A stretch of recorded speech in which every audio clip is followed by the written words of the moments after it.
All right, we are live. 4 people, 8 seconds in. That is awesome.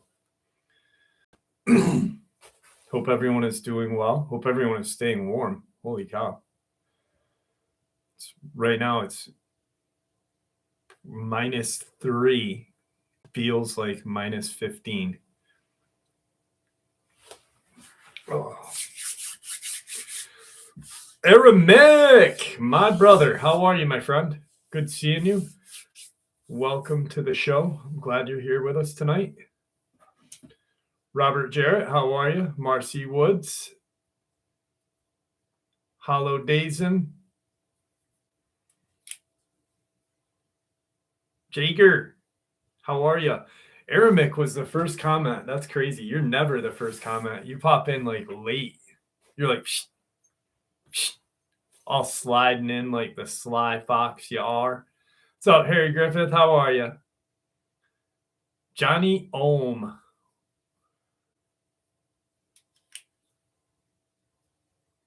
I hope you work in the ER. I hope that you're not in the ER. Tell me you work in the ER. Because if I hope that you're not sick or hurt. Cannot believe how cold it is. What's up, Troy? How are you, my friend?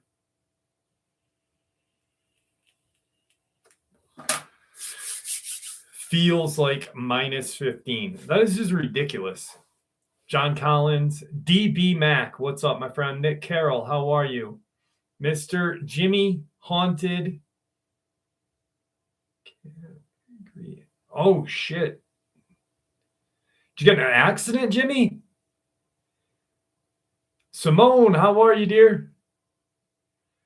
Oh, esophageal inflammation. Oh, shit. Johnny, you're in my prayers, brother. So isn't Jimmy. Jimmy and Johnny. Hercules, how are you? 45 Iowa. Damn. 7. Jesus. Well, Jimmy and Johnny Ohm, you're both in my prayers. I hope that you guys feel better fast, get better fast. I know anything to do with the esophageal is not good. It's scary. When I was getting sober, I was in rehab, and this dude that I know, he's long dead now, but not because of what happened, but he had an esophageal bleed, and that's what got sober. He was drinking a ton. He was like sober for like 10 years or something like that, and then went back drinking and died. There's nothing to fuck with your esophagus.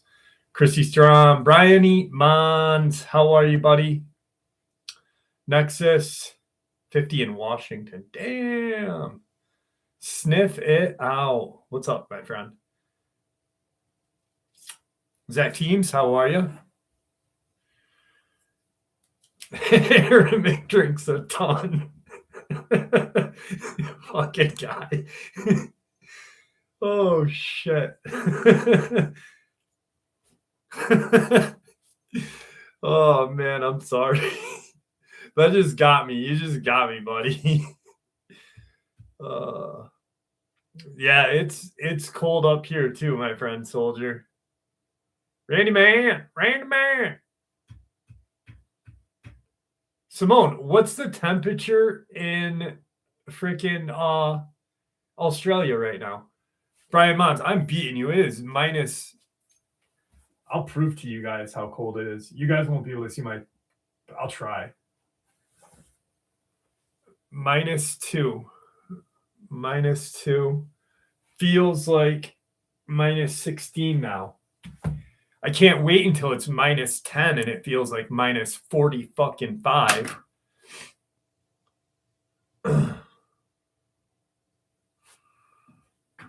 -5. Of course it's -5 in Messina. Jumping Jehovah's. It's terribly cold up there. I remember my friend's car. We were in this beat up Volvo we were coming back from Hogansburg, which is the reservation, and going to Messina Mall.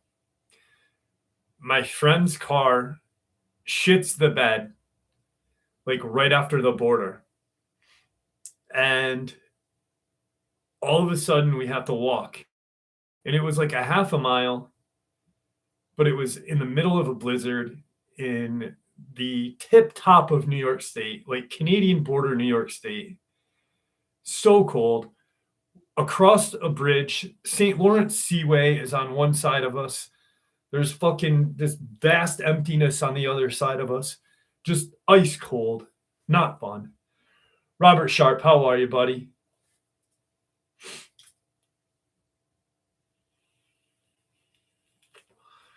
Partly cloudy in Mount Diablo, California. Yeah, I think it'd be hotter though. 95 Fahrenheit. What's that? What is that? Celsius? Do we use Celsius or Fahrenheit? Wow, what an idiotic question. I think we use Fahrenheit. No, Celsius. Jimmy, thank you, buddy. What is that? What's the temp over there right now? 95 Fahrenheit. 95 degrees Fahrenheit is equivalent to 35 degrees Celsius. And this temperature... Okay, so it's 35 right there. So it's a little chilly. It's a little chilly where Simone is. I didn't think it got chilly in Australia. We use Fahrenheit too? No, we don't.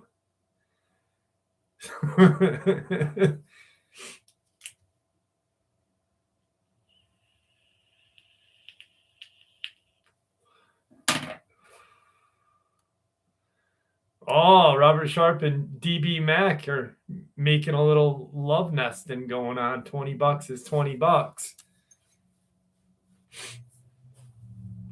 What's up, Sean McCabe? How are you, buddy? Fuck it, Robert. Just say you'll do everything for 100.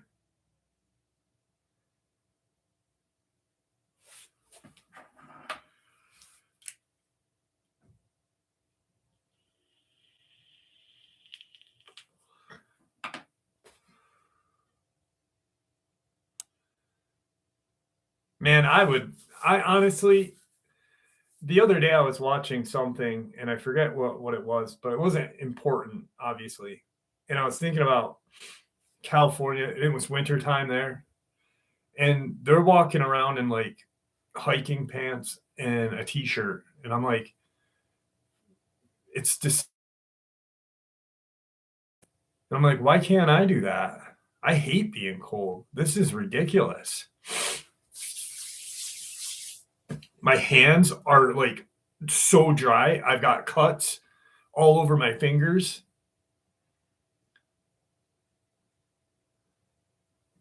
Describe it. How are you? Wesley September, Samara, SDL. Glenn, how are you, my friend? Sonny, the wandering gypsy.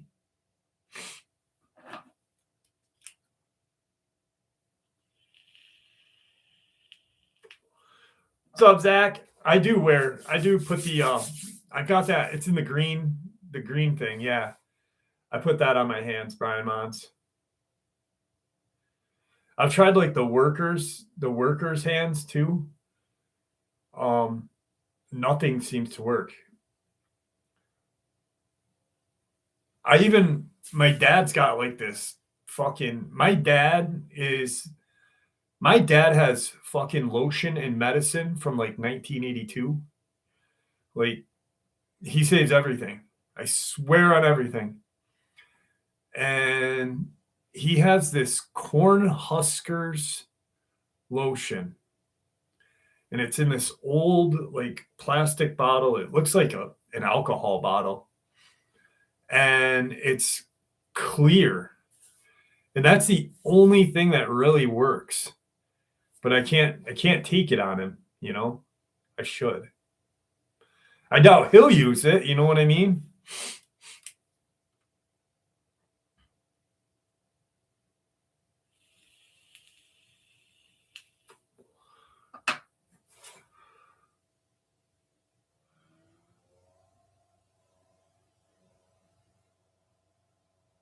What's up, Broccoli? How are you?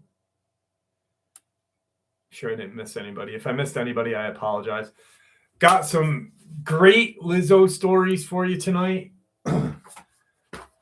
Got a stack of fresh encounters. sitting on an old stack of encounters, got a fresh stack too. So check this out. I snowblowed this morning, started working on the channel stuff, getting ready for the live.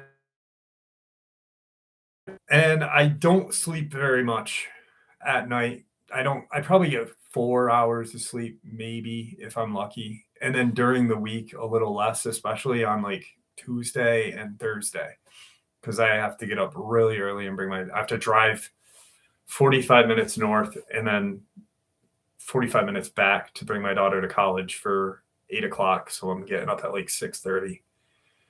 So I don't sleep a lot. And when I do like take a moment of respite or whatever, I will zonk off, right?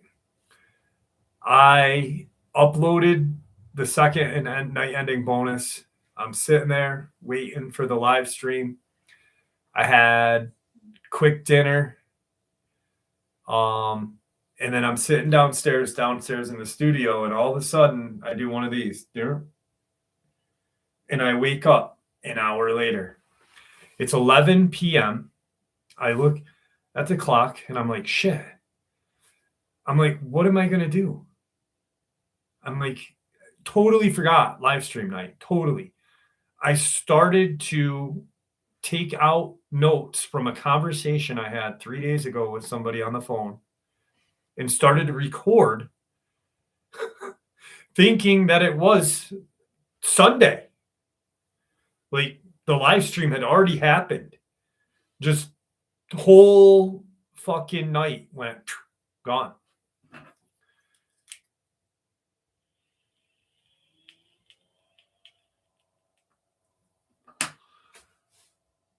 Hoover and Harley. Tracy, thoughts? How are you? So let's start this night with, and I've got some really good encounters, some ones that I'm really excited to share with you. You know what? Johnny Ohm,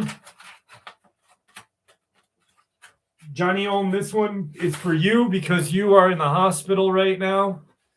I hope that my prayers go out to Johnny Ohm and Mr. Haunted Jimmy. But this one goes out to you, Johnny Ohm. Demon experience in the hospital. First, I'd like to say that this is not my experience. It happened to a friend of mine who I am trying to help find answers. I was recently hospitalized for respiratory, lung, and chest issues. I was given my own room that was private, but very isolated. As I know now, the ward I was in was specifically isolated for COVID patients. The moment I was submitted, the air in the room felt heavy. I just assumed that it was because I was tired and really don't want to be there. On a Saturday night, I was waiting for the nurse to put my IV back into my arm as it gave me problems that morning and was removed. At around 10:30 p.m., I was falling asleep when I was suddenly awoken by what I thought was the nurse, or some man that was trying to steal my phone from the table next to me. Upon looking at what was next to me, my room light switched on, and I saw this pitch black man looking thing in a crouched position running from my bedside toward the bathroom. An elderly lady had entered my room to use the bathroom, assuming it was her room. After visiting hours Sunday afternoon, everyone had left and the atmosphere felt heavy again. I did not mention the black shadow figure as I assumed it was my imagination. At around 11 p.m., I ended a chat and decided that I was going to try and sleep. With that said, this weird sensation came over me just to pray for my family and make sure that they were safe. I was lying on my stomach with my right hand under my pillow and my leg bent when suddenly I felt this bat creature-like man thing pin me to my bed. I could feel its body pressing onto the bed. I tried to scream and move after struggling. I managed to turn myself around. What I saw, I hope to never see or experience again in my life. It had wings and the face and like a bat/gargoyle. I managed to turn and saw this thing spring up and disappear. I stayed awake for the rest of the night, crying, praying that I'd never see it again. I checked myself out of the hospital the next day against medical advice. I would like to know just what it was that I saw and experienced that night. Damn. What's up, Matthew? How are you, buddy? Amanda Crazy Life, how are you, dear?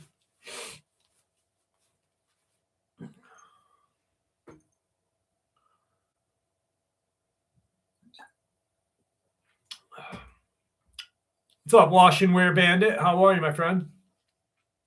Wiley, Gavin Rogers, what's up, buddy? I saw you say hi earlier, and I apologize for not saying hi.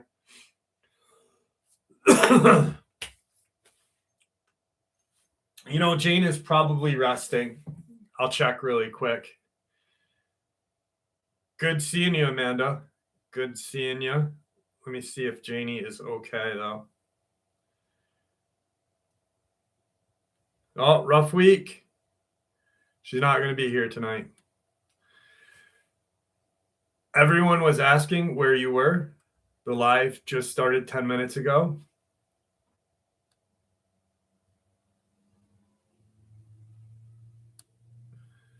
Just to let you know, Johnny Ohm is in the ER. Jimmy, Mr. Haunted, is broken ribbed and laid up. And we all miss you and pray for you. Love you, Janie. There. Now we know Janie's okay.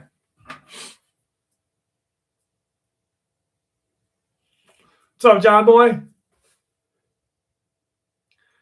Lindsay Rex Ann, how are you? Ooh, I like succubuses.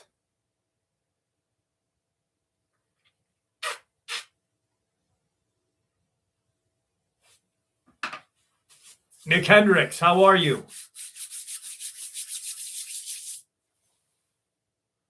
I'm glad that you're here, Wash and Wear. Adam Condon, how are you, buddy?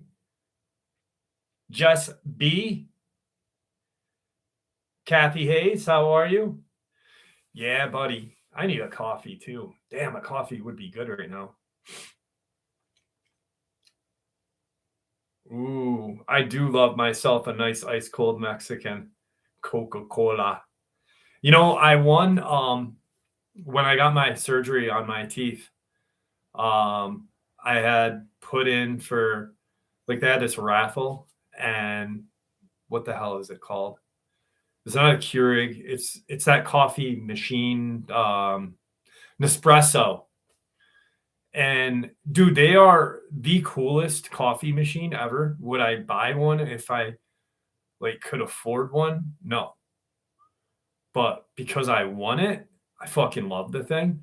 Like, it's super big. It's got like all the attachments and all this other shit.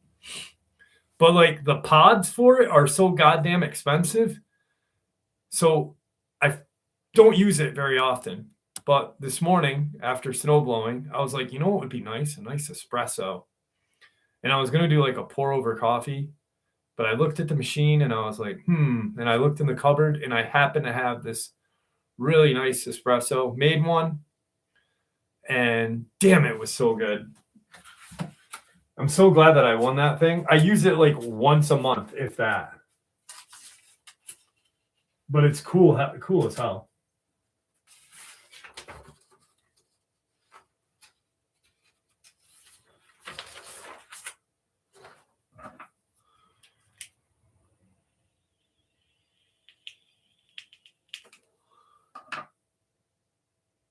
They're not that, they're SDL, they're not that complicated.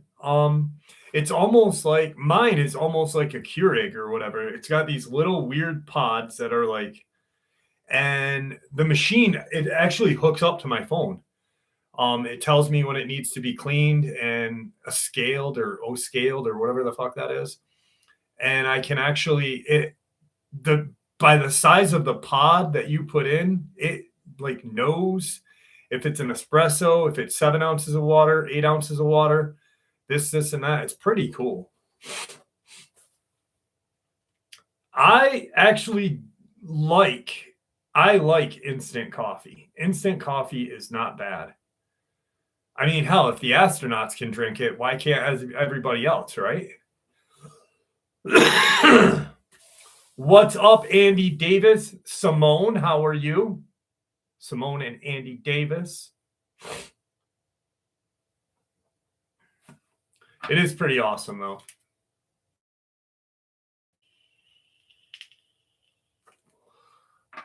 French press are good. My mom has a percolator. Speaking of my mom and dad using old shit, I think my parents' percolator is the same one that they had when I was a kid that they got at Montgomery Ward.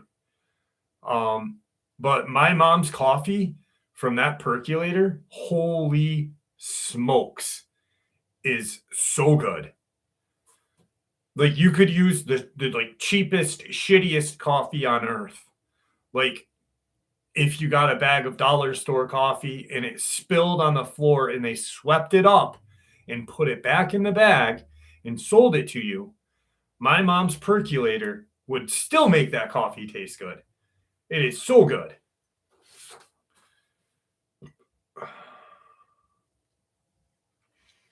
My neighbor told me you don't know this, but I've had a lot of Botox. Only one of us was able to keep a straight face. Oh, fucking Aramic. What up, IE Native? How are you, brother? Speaking of pimps, how I got today, I got this book. It's the sequel to Buried Alive. It's Escape from Tartarus, which is James Casbolt's second book. And, you know, I never thought autographed. I never thought that reaching out to him would even, like, I was hoping for the interview, but there's actually a friendship being forged. His mixed tape thingy came, but he's sending me a sweatshirt. Just reached out of the blue. What size do you want? I'm sending you a new sweatshirt from my merch line, and I'll be on soon. Gave me a shout out on Instagram just randomly. Like, I'm super excited. I have so many questions that, because I've watched a lot of interviews with him in like Max Spears, James Rink, and a lot of those MK Ultra, Super Soldier. And so the questions that I have are ones that have not been asked. Like ones that I think people would like want to know, you know, like you hear the interview and you're like, hey, what about this? And I'd write it down. So I'm getting really excited about having him on. Guest appearance. We're going to do, I'm going to have him on the show. Well, it's going to be an interview. But he lives in England. So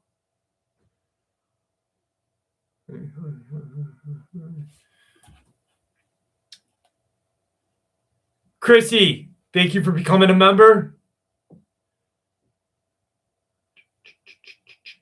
All right, let's jump into another encounter. In Humboldt County, California, at Moonstone Beach, my friend and I were sitting on top of a large slanted rock looking over the beach. It was right after sunset, but not dark yet. A few people were running around down on the beach. Then all of a sudden we saw this dog, and it looked huge, the scale of how far away it was.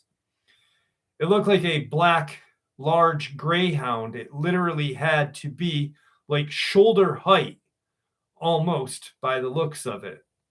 It was running really fast in our direction. Luckily, we were a good 30 feet up on this rock. I was scared to come down. I wanted to wait out the dog, but it was suddenly circling back and made a beeline directly into the ocean and disappeared. We stared at the surf for a long time, trying to see where it had gone. Like if it was someone's big dog that had just drowned. But all of the people on the beach were gone when we looked back up. No one was calling for their dog. And it had gotten dark enough that we could not see any more details. I was still scared and did not want to get run up on by this dog thing, but we walked back to the car without issue. My pretty stoic friend who lived in the area their entire life was like, "No, I have never seen anything like that before," when we were trying to rationalize what we had seen.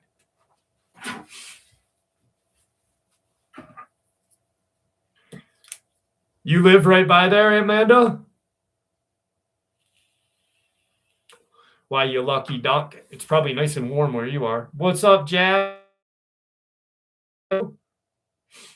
Beautiful disaster. How are you? Conscious wanderer. Is Rockin' Steady here tonight? Rockin' Steady? Oh, there he is. What's up, Rockin' Steady? How are you, my brother?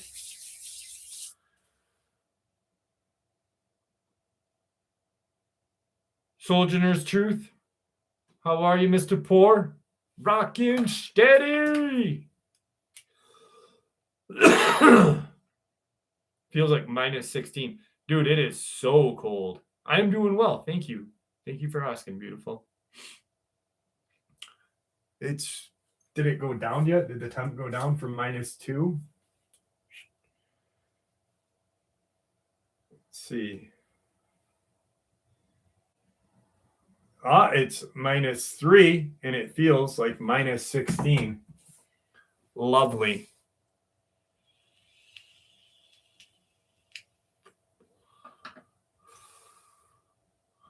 What's up, Rosie? How are you? What's up, Benjamin? How are you, buddy? Jeff and the dog fam. I can't agree. I know you can't, buddy. I know you can't, Mr. Haunted. You're good. You're good. Devin, how are you? Unseasonably warm up in Nebraska. 50. Yeah, you do, Sonia. You know you do. You're like, at least it's not minus 16 where I am. It's 50. Listen, you're absolutely right. It is. I had to think about that because last year was not as cold. Esco.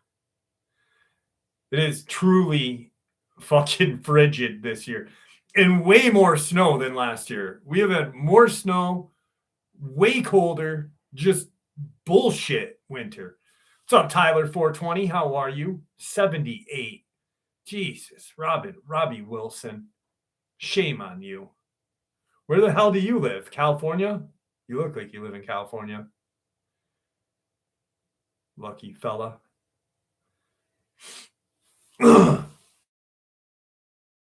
I remember when I was growing up and we had snow. Like, I don't know. I used to make ice fortresses in these. Texas. That explains it. You live in like what is that? The coastal region? What is that called? The Gulf of the United States now, I guess they call it. What is that region? I know there's like a specific name for it. I'm just not familiar with it.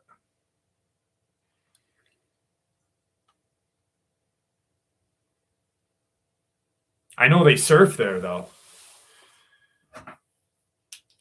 Gulf Coast. Thank you. I had it half right, too. I'm having one of those fucking days. We use Fahrenheit. I feel like I'm my daughter Belle tonight. Having blonde moments all the time. Papa, how are you? So we're a half an hour in. I'm going to give you guys the choice. One more encounter or the Lizzo experience. You guys pick an encounter or Lizzo. I got a Shadow Man encounter pulled up right now or a Lizzo story. You guys are the deciding factor. Lizzo. Oh, it's Lizzo. Yep, Lizzo won. All right, here we go.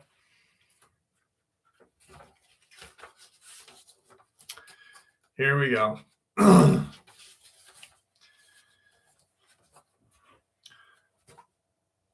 The neon lights of the truck stop flickered and hummed, casting a gaudy glow over the rows of diesel-powered rigs and the bustling diner.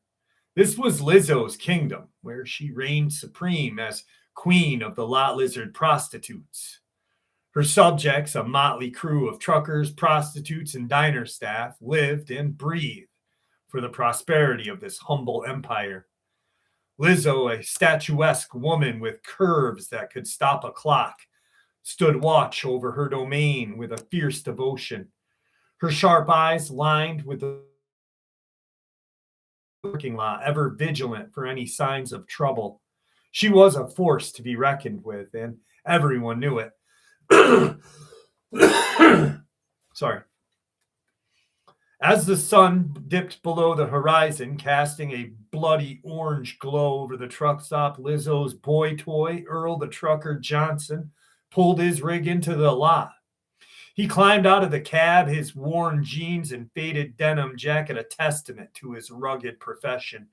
Lizzo's eyes lit up as he ambled towards the diner, his boots scuffling against the pavement. But before Earl could reach the door, a phantom hand materialized out of thin air and struck him with a loud thwack. Earl crumbled to the ground, his eyes rolled back into his head as he let out a pained groan. Lizzo's head snapped toward the commotion. Her eyes narrowed as she spotted the culprit, a poltergeist named Betty BJ. Betty BJ, a vengeful spirit who had been a prostitute at the truck stop 105 years ago, had a score to settle with the truckers. Her ghostly form quivered with rage as she hovered over Earl. Her ethereal fingers twitched with an otherworldly energy. Lizzo knew that Betty BJ modus operandi was to knock out her victims, and then, well, let's just say she had a fondness for giving him a spectral wedgie. Lizzo was having none of it. She strolled towards old Betty BJ, her stilettos clicking against the pavement, her fist clenched by her sides. "You're not welcome here, Betty BJ," she growled, her voice low, menacing. "Not on my watch, and not with my Earl." Betty BJ cackled a cold, mirthless sound that sent shivers down the spines of the onlookers. "You think you can stop me, Lizzo?" she taunted. "I've been waiting for this moment over years, centuries even. These truckers think they can just keep coming and going, using us for their pleasure and discarding us like trash. I'll show them what it means to mess with Betty BJ." Lizzo snarled, her eyes flashing with anger. "You want to play it that way? Fine. But you're going down, Betty BJ. Meet me in the back alley and let's settle this for once and for all."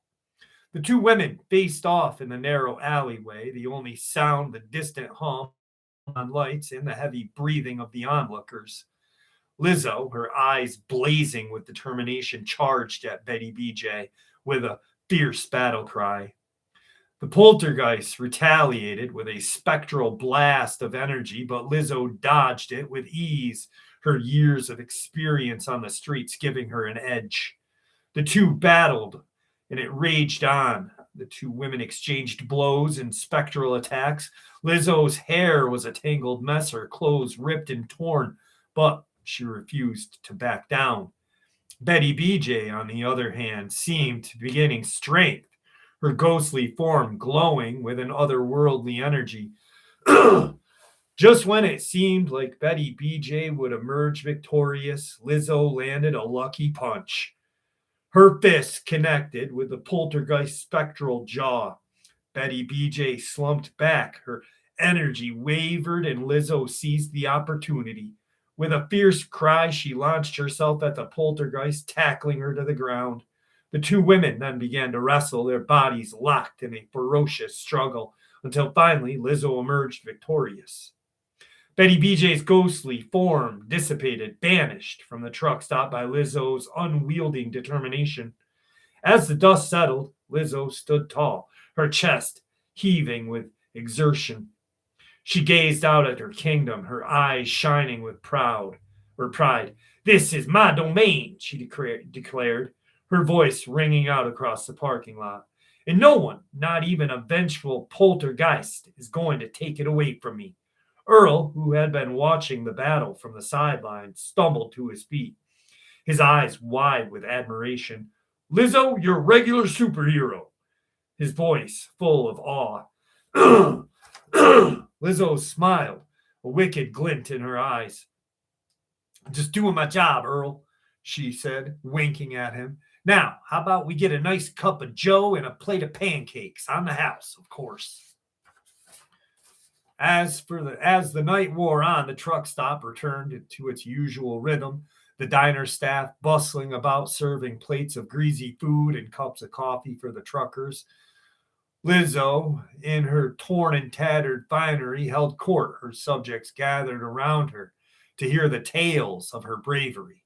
And as for old Betty BJ, well, she was never seen again, her vengeful spirit banished from the truck stop by Lizzo's unyielding determination.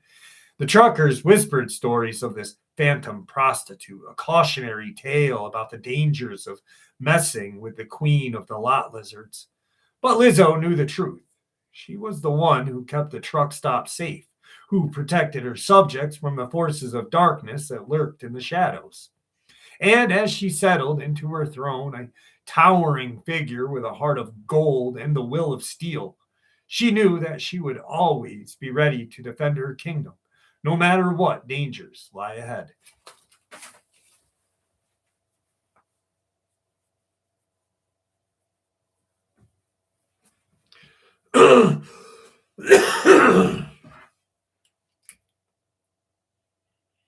D.L. Hemingway, how are you, buddy?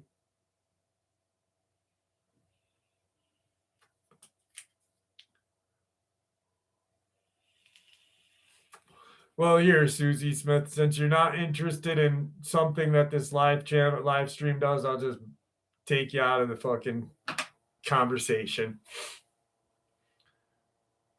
I know it was a good one. What's up?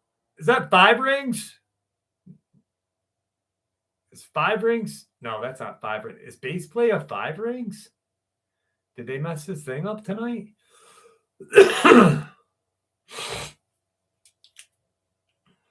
It's good seeing you, DL. What's up, Bill?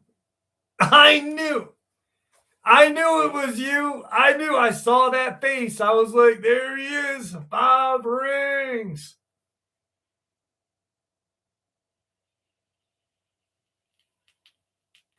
You can change the name, but you just can't hide.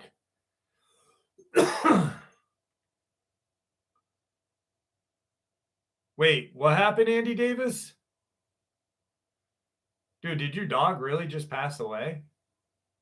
Fuck. I am so sorry, dude. That is not cool.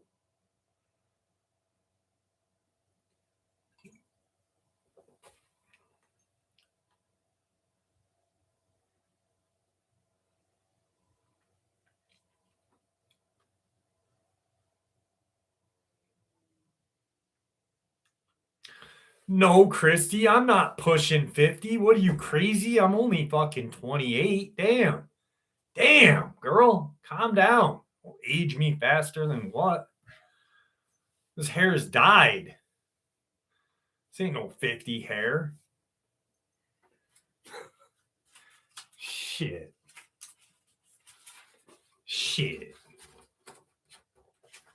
Talking about short-term memory loss. Maybe for you, girl, not me. Andy, I'm so sorry for your loss, brother.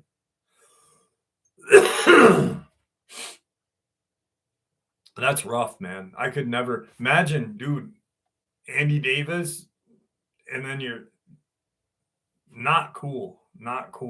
Prayers for Pepper. Let's moment of silence for Pepper.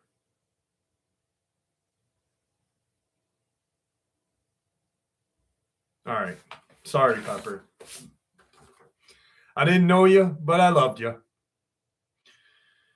Shadow people. So this happened in the past, obviously, but spans from around 6 to 7 years ago to about a year ago at most recent. Conscious, thank you so much. Truly appreciate the love. I'll try and keep this in chronological order as I can, starting with my first actual remember seeing one. And for the first year or two of seeing shadow figures, I would only see them or it outside, fairly far away. Like if I was playing outside with the neighbors, I would see something tall, like taller than a normal person, shoot from one house to another.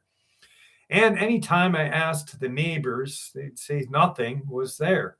Once I even ran over to see if it was like a dog or something. I know that sounds stupid, real stupid explanation, but nothing was there. This continued for a while until at one point I noticed them at night. I'd see them standing just out of view under the lamppost, and I could tell it was there. Like I got the feeling I was being watched. Shortly after, as I started seeing it more often, I was in my room one night, being a kid on the iPad, and I heard the noise from the side of my room. I had a flashlight and I shined it around the room, saw nothing. I was in the loft bed, so I was scared there was something beneath it, but there was nothing. I don't know why I shone the light towards the vent that was visible from my bed, and I definitely remember seeing an all black face with glossy beady eyes oh Jesus. Oh, glossy beady eyes staring at me. Then moving away from the light, I screamed and my mom came in and found nothing. 3 years ago, one apparently was fouling me as I left in a dark early morning for the school bus. I didn't see this, my neighbor told me. As I left my garage, as I left late, everyone else had already been at the stop. I walked down the middle of the road and my neighbor yelled something to me, but I don't remember what it was. What I do remember is him and my sibling telling me that there was a tall, dark man right behind me. Checking the camera above the garage showed no one was present. 2 years ago, I abruptly stopped seeing it. This led me to believe that I was seeing things and that it really didn't matter at all. But again, at night, I woke up to the feeling something was watching me. I rolled over and looked across the room toward the door, and I saw a large, hulking figure hunched over like it did not fit into the room. I was too scared to move, but it literally faded away in front of me and disappeared. A month or so ago, I woke up to the same sensation, and I chose not to roll over, to ignore it. And I am sure that it touched me. I felt a sharp jab, as if someone had poked me, a little too hard in my upper back. I jumped so hard and did not go back to sleep for the rest of the night. Finally, I was telling the neighbors about all of this, and they seriously told me that a girl who lived down the street had seen the same exact thing. She had told a similar story before she had moved. It was really freaky. As of the past 8 months, I have not seen or heard of this thing since. Honestly, I am kind of curious about it to this point.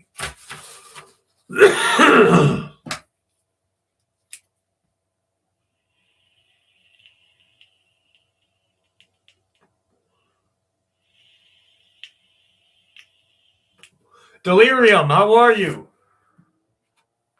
All right.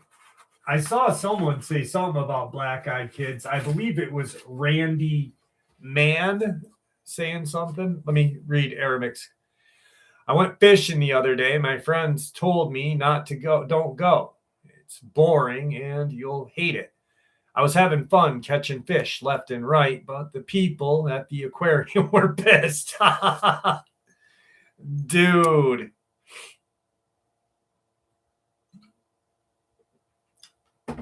That shadow figure experience was not cool. Not cool. I did not imagine being a kid and seeing fucking you look in your vent and there's a black face with black beady eyes. No, thank you.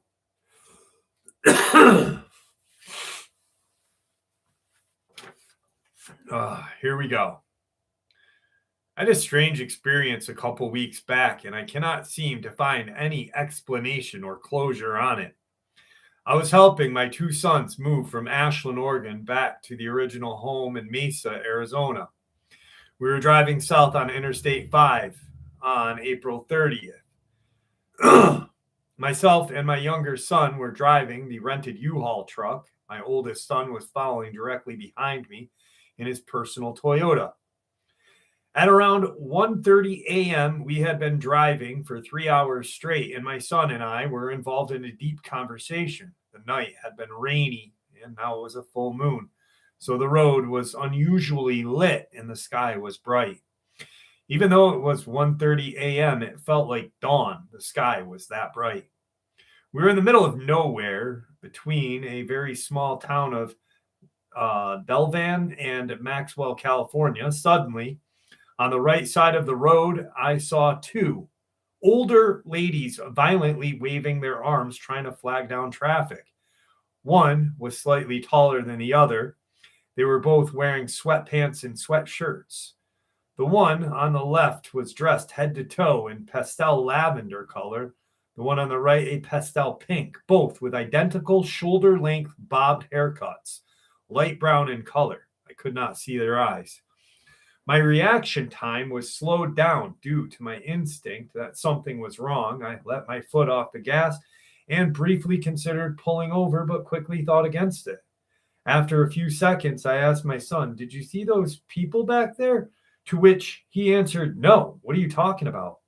Now, this U-Haul I was driving was not the greatest, but it just so happened that the right headlight was slightly askew and was shining directly on these two ladies. They were standing almost right on the white line of the freeway. With him being in the passenger seat, he should have seen them plain as day, as they were right on his side and in his sight line, and especially since the sky was so bright. So I picked up my phone and called my other son, who was driving behind me. "Did you see those people on the side of the road?" I asked. He replied, "No, didn't see anyone." I made it a point to look for a disabled vehicle or any vehicle parked on the side of the highway. I saw none, either before I saw the ladies or after. The next day, I made a few phone calls to the police department and CHIPS, California Highway Patrol, to inquire if any motorists were stranded the night. There was no information anyone could give. There were no reports of anyone having trouble. I've heard of stories of black-eyed people before in pairs trying to flag down people on the highway. Could this have been this case? It's bothered me ever since. Internet searches of anything similar happening in this area has turned up nothing. Thanks for letting me share.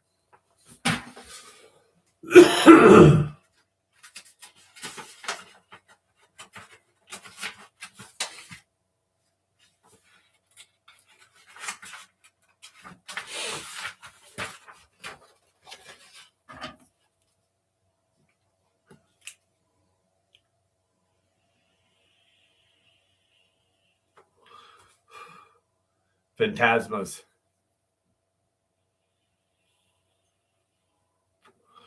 Me too. Dude, Chips was the greatest.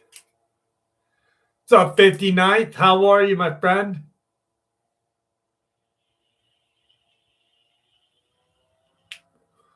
Chelsea Ferguson, thank you so much. Appreciate you.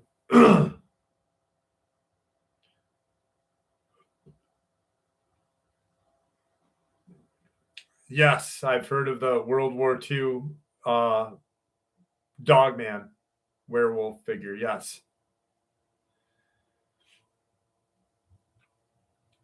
I speak samurai chatter.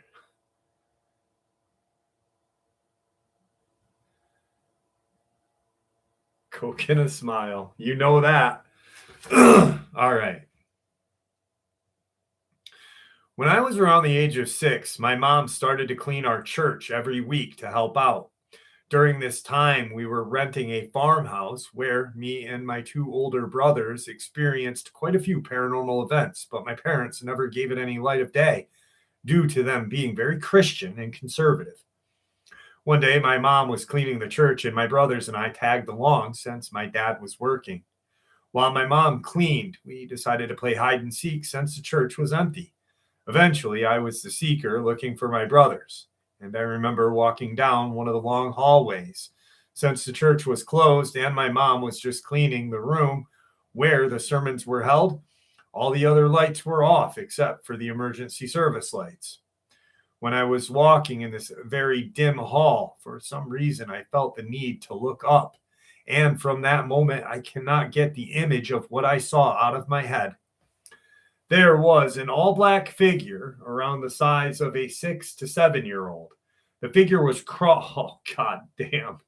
The figure was crawling on the ceiling, so I was looking at its back. Only if it had noticed me, so it had noticed me, so it twisted its head all the way around to see me. The face was blurry since it was dark, but I could make out an almost cartoonish smile staring back at me, and I remember its eyes being not human-like at all. The weird thing about this is, despite how creepy, I remember the figure being, my 6-year-old self was not scared at all. I remember thinking to myself, how did my brother get up there? Then I felt the need to leave the hallway when I saw its face. I didn't feel my stomach drop, nor did I feel scared or threatened. It just felt like whatever I saw wanted me to just move along. To this day, I don't have any idea what it was. My brothers called me crazy and said there can't be any demons in a church since it's protected by God. And my parents agreed. The older I get, the more I wonder if it was just a dream that made itself a memory. It just felt so real when I think about it, and I'm able to describe it in such great detail. I don't really remember any other times we played hide and seek, but this one sticks out. I know children are more likely to have paranormal experiences, and my brothers also had things happen to them, but it was at our old house. Why did I see something at our church? After doing some research, I found out that the church has been around since 1873, and I remember there was a cemetery on the land as well with the same name as the church. I'm happy to talk about some other things that happened in that house, but don't really remember much, only things my brothers have told me. The house was very old and in the middle of nowhere. It was an old farmhouse that someone purchased and renovated. The barn was a no-no zone and gave us all the creeps. The cows on the land acted very strange, and the house was just weird vibes overall. Dude, like, I've heard of other scary shit in churches, and you know, I don't know how, like that person, it's how can there be something evil in a church? But here's the thing. He wasn't in the church. He was in, I'm assuming, the school part of the building. So would that still be holy land, maybe? I don't know. Because I remember there was another story that had been shared, and a father had gone up looking upstairs for his kids. Walked down the hallway to where he thought his kids were to get to this room. The lights went off, and he saw this blacked out figure in one of the rooms, took off running. So I don't know. I know that my best friend Martin, the one that I had my Dogman experience with, his dad was the caretaker for an old Methodist church. And his dad had the key for it. So we would hang out in the basement. There was like a kitchen hangout room, like kitchen, living room, and a bunch of, like, I don't know, it was really cool. And we'd hang out there and like listen to music and stuff. But it was still creepy, even though it was a church. So who knows, you know? But imagine looking up and there's a fucking black head to look at you and smiles. No, thank you.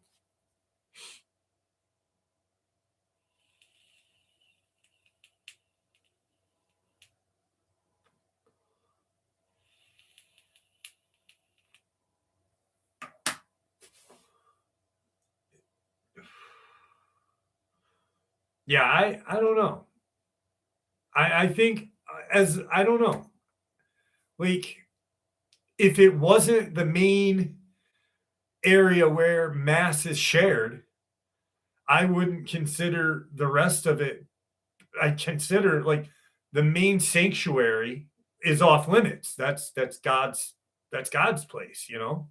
But like the school, I would kind of say, you know, maybe.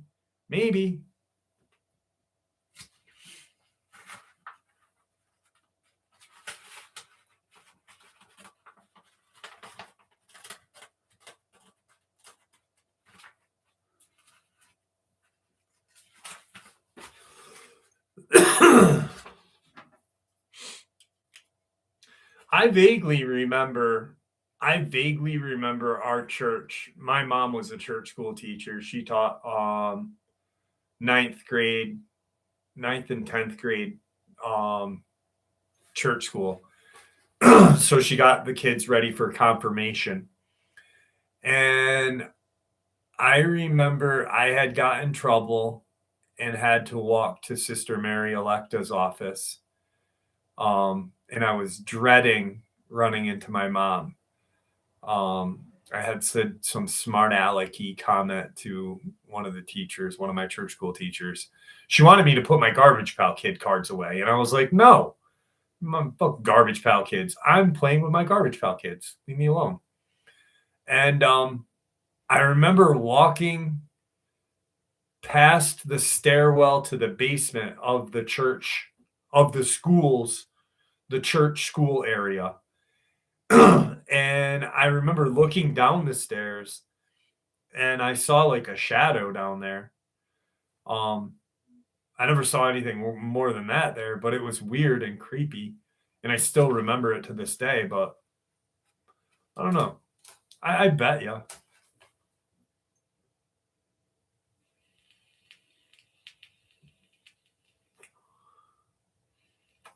Very true, Aramek. Very true.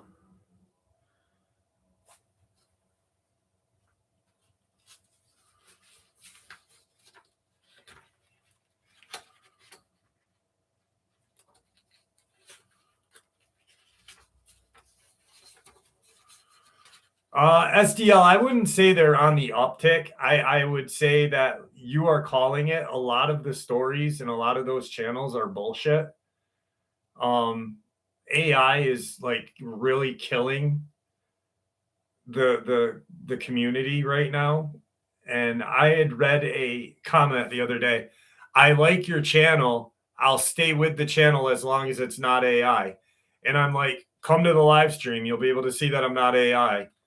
Um, you know, it's going to be it's going to be a really bad couple years AI until YouTube gets a handle on AI. And I really think that any story created by artificial intelligence and or video, I think there should be a marker for that. Hey, this is AI, or this channel is AI, this, and that. I don't think that, you know, even if it's not for cryptid and paranormal stuff, for anything, it should be. Because it's ruining everything. Like, there are some videos out there that look so real. I'm like, wait, what is that? What happened? And then you think about it, you look it up, you look into it. Like on TikTok, the other day I opened TikTok and was checking on my TikTok account. And what pops up is Tyler Sheridan has just fired Billy Bob Thornton from Landman. And I'm like, no, he didn't. And then I look at the comments and you could clearly tell this was AI created. And I look at the comments, 1,400 comments of all complete fucking morons. Tyler Sheridan did it again, ruined a completely good show. I'm done with that show. And I'm like, I commented, are you guys like tarded? Like, you can't tell this is fucking AI?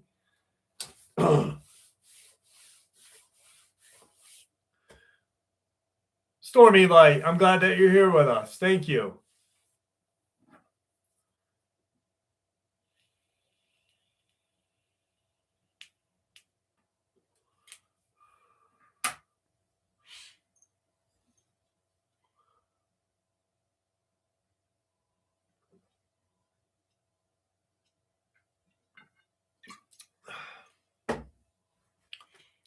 the other day.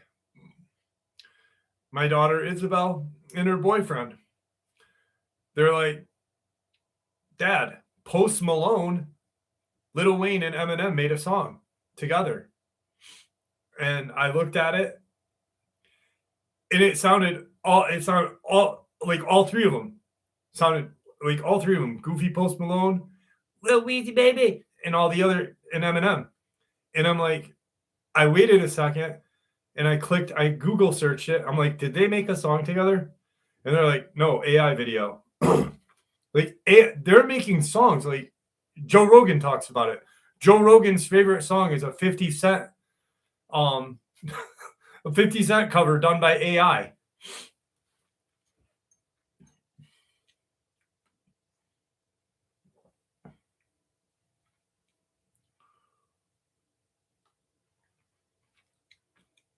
I can call people names. I can do that there, Wolf. What's up, Eli? How are you, buddy?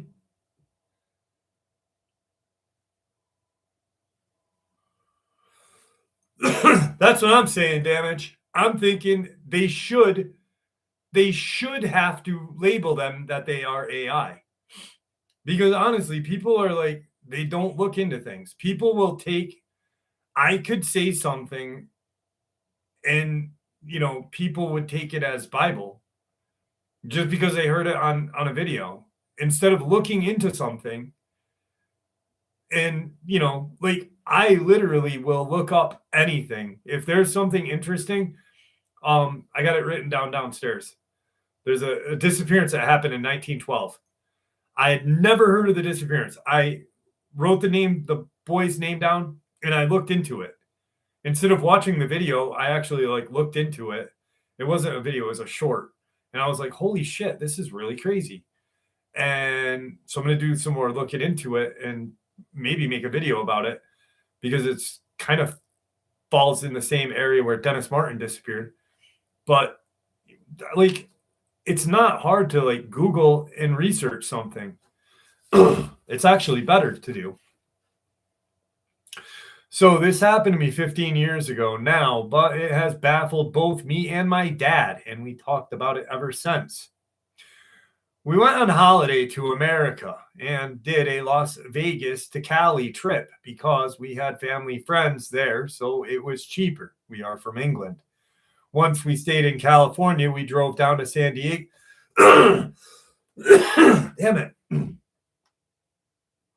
To spend the day there and went out to eat that evening. We went to this place. I can't remember now. I could probably Google Maps it. It was like an open area with lots of different shops and restaurants, but it was very busy and there were lots of people walking around, but it was dark by this point and was fairly late at night. There was about 10 of us eating out and we picked the place to eat, but then it happened. My dad and I stood at the back of the queue to wait to get into this quite busy restaurant. And randomly, this guy comes out of nowhere, even though I sort of watched him walk up towards us. He was wearing a yellowish orange shirt and with some sort of emblem or writing on it, standard looking, and dark colored shorts. He had a big belly on him and looked native or Latino and was carrying 2 shopping bags, one in each hand. Why I am describing this to you is to give you some context as to why this is even more strange. But I suddenly noticed this guy had jet black eyes. Like I could not see a single bit of white. They looked like black holes. He walked straight up to my dad, who was at this time holding my little sister. She must have been 4 or 5, and started talking to him. What was really strange is that I immediately sensed danger. Like I thought I was going to be getting into a fight with this guy and would be defending my dad. Now I actually have no idea why on paper, because he was the most unassuming guy and was literally holding 2 shopping bags in each hand. So he did not look like a threat, but instinctively and throughout our whole conversation, I was on high alert, like harm was about to come to my dad and little sister. What was interesting is I knew my dad felt the exact same way because he had gotten into a fighting stance. We are both trained in martial arts.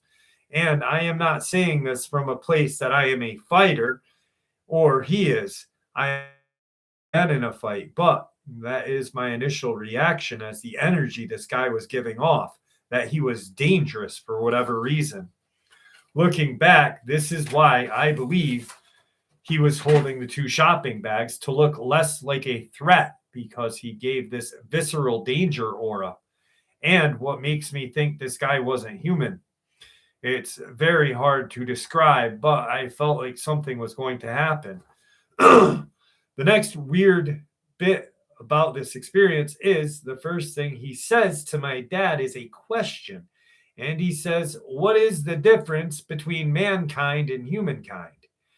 And what's so weird is that I was really concentrating to what he was saying and what was going on. But it was like he was mentally blocking me from listening. I know that sounds insane because I cannot tell what he said after that. And that was literally the first line of what he said. And I am watching him the whole time. All the rest of the family and other family friends, for some reason, didn't even notice this guy, even though they were right there. You could say the positioning of where we were at the back meant we were slightly separated, but it's not like we were tens of meters apart. We were probably like 3.25 or 3/4 of a meter apart. You would assume people in the queue would have seen us all talking and the interaction. When reflecting with my dad after this happened, he said the same exact thing as to me and noticed that no one else noticed him. He also said, which I agree, that he felt initial danger when he walked up, like he was going to get into a fight. And he said, which I agree, it was that it like time itself changed, like it slowed down almost. And that's what made the interaction possible without him being interrupted or looked at. It's incredibly surreal. And I do not know who it was or what it was we were speaking to. I remember there being a long silence as this man asked my dad questions while he was trying to find the answers to them. I have no idea how long this conversation was, but it could have been around 5 minutes or 1 minute. I don't know. And if it was 5 minutes, how did no one notice him? When I asked my dad what he said, he specifically asked him about the difference between man and human, as if he was trying to show him there was something in between what we understood as man: genetic modifications, cryptids, aliens, demonic, etc. He then apparently said to my dad, "I am not your enemy," as if he could read his mind because he saw him as a threat.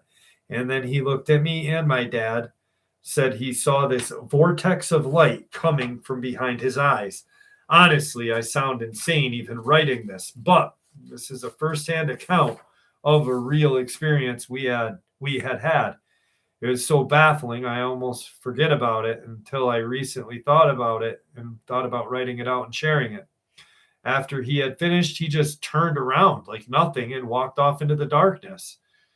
We were then called to our table in the restaurant. It was perfectly weird timing. Me, my dad sat there chatting about what had just happened. Demon? Demon? Alien. Alien. Alien demon? They're in Cali.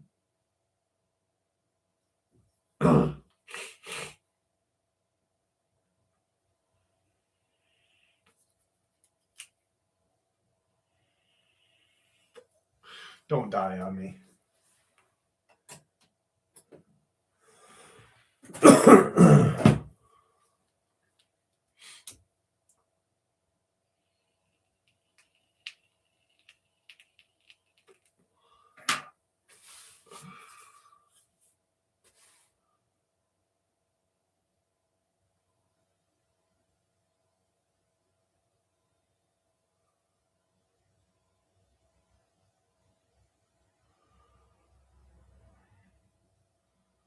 Certain mind reading.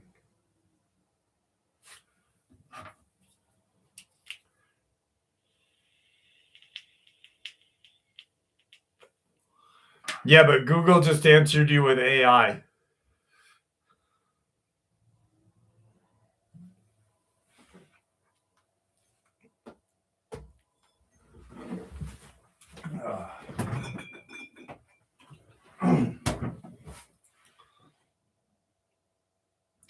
What is this? This is the second time I've saw something at the Florida Mall. Did this just happen? Did something just happen at Florida?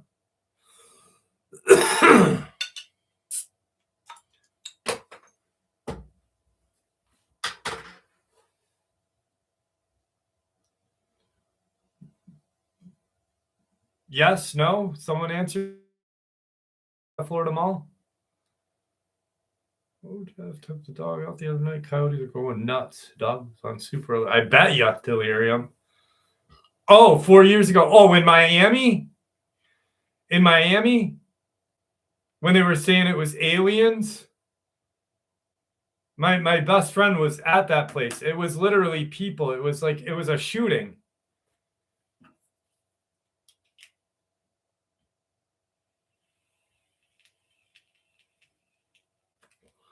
My best friend Zach was there.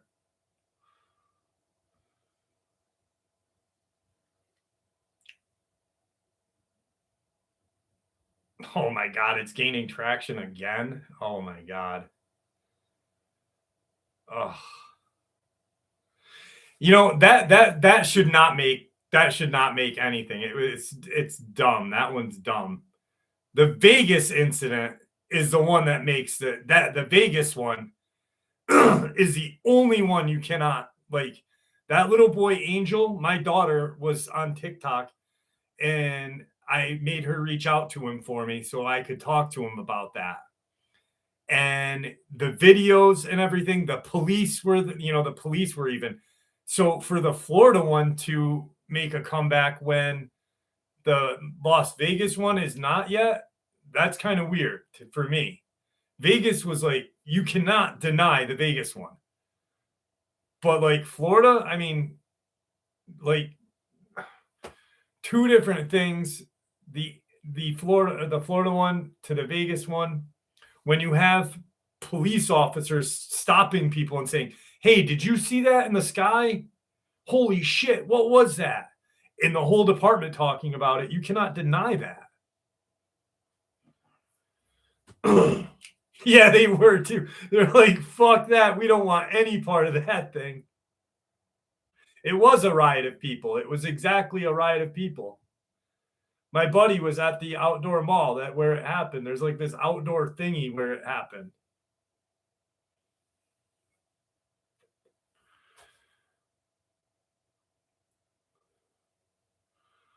Large Geo. Where'd my fucking jewel go?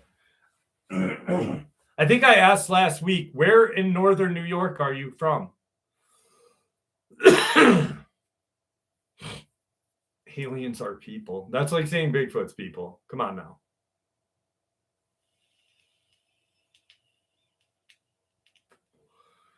A little boy. So what happened in Vegas was I did a huge video about it.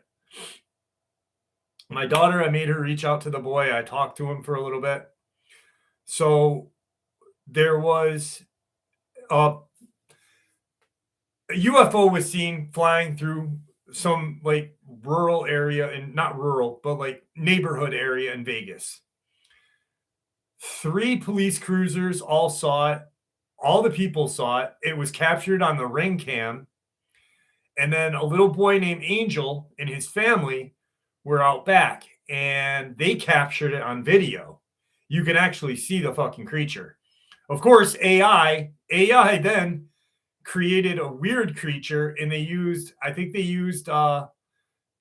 an AI figure from the Alien movie from South Africa, where the aliens were subject to like segregation in South Africa.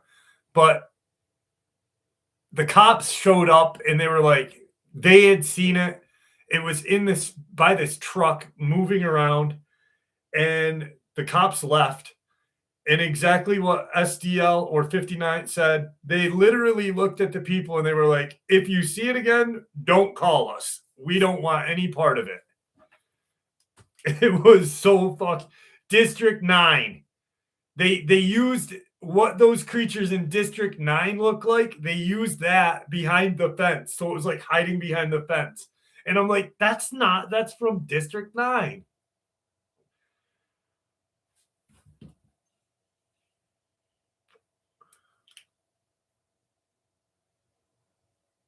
Oh, Messina, that's right. Messina area. That's right. You're up where Troy is. It is cold as a dickens up there.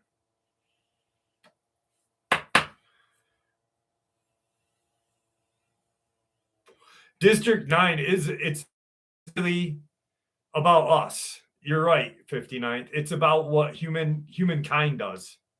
It's actually a really good movie.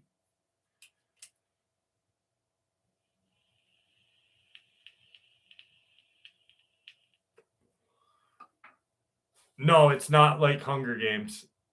It's it's almost about it's about segregation. It's about a group of aliens that landed on Earth or came to Earth, and their spaceships were like above South Africa, and they couldn't start again or something. Something happened, I forget. But eventually humankind, we took control of them, and we like literally put them, we like segregated them. Like what goes on in real humanity. We were like, oh, you're not cool. Get over here. It's really an interesting movie.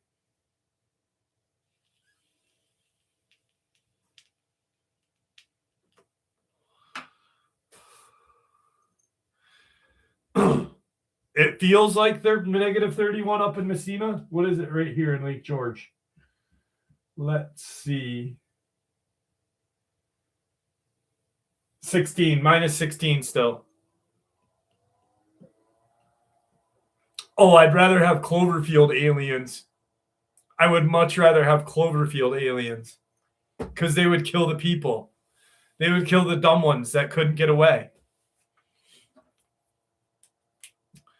Tina Marie. It's a cruel movie because like you actually fall, like you start to have like compassion for like the alien because they just want to go home, and you see how like humankind really is, like anything that's different.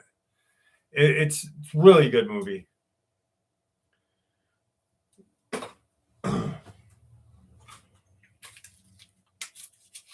What's up, Paul? How are you?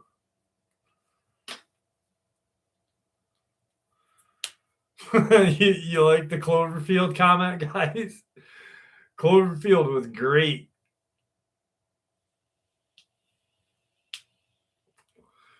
I think it was like 2 a.m. on one of those fuzzy channels.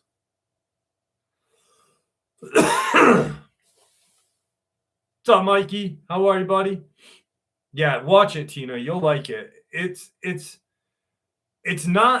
honestly not what you think it's going to be. Like if you didn't know what it was like, you'd be like, "Oh, it's an alien movie." It is an alien movie, but it has that kind of twist to it. It's almost like it seems like it could have been written back in like the 1960s, 70s when like writing was good. With a twist, you know what I mean? It was really cool. All right. Here we go.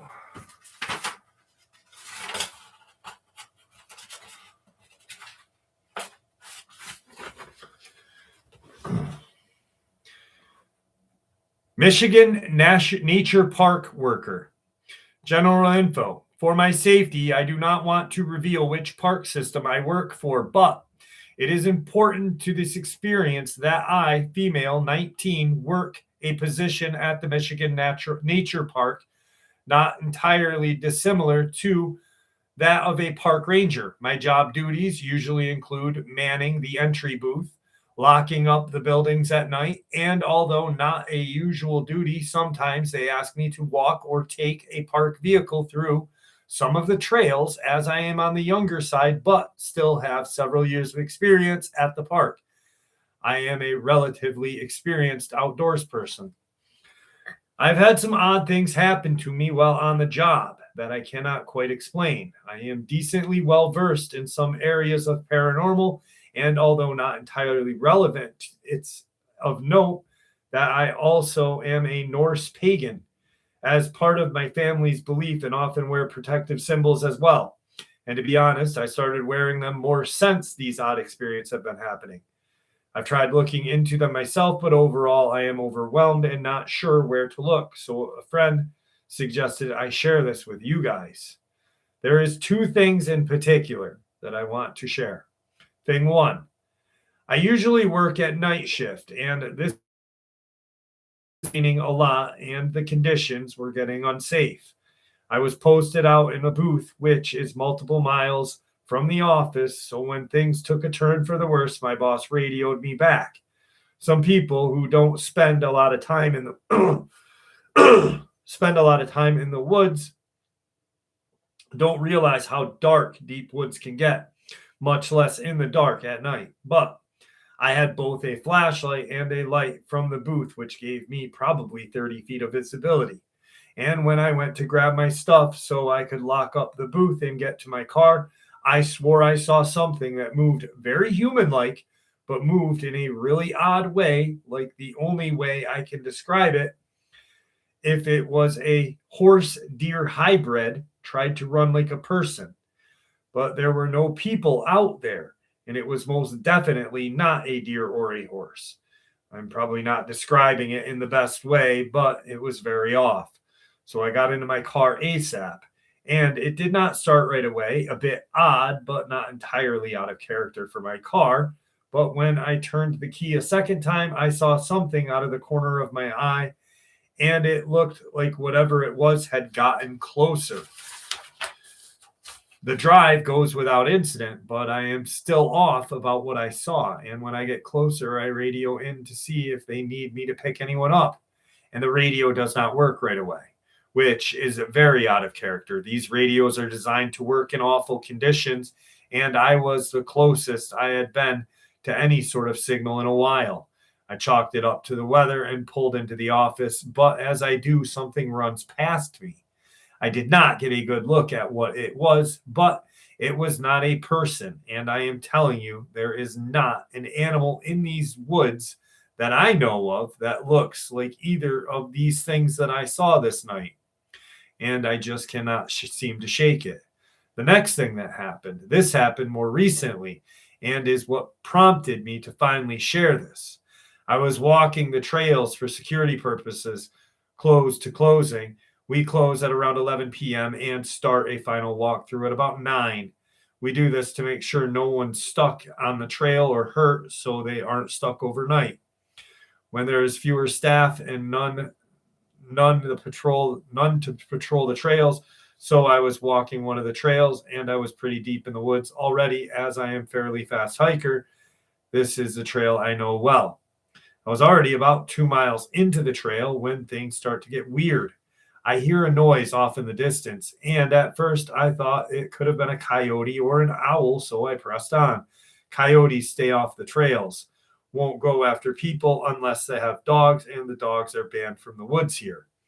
And they know when we do our sweeps, so I am not concerned. But then the noise get weirder. I am used to sounds of the woods, and I know the area and the wildlife very well. I have never once in my life heard this sound before. It did not come from any animal I recognize and was most definitely not human. I've never aborted a sweep before, even when I've had coyotes nearby, but it did not feel right, and I did get out of there. We are allowed to use our judgment. If anyone has any idea of what these could have been, please let me know, as I am still concerned.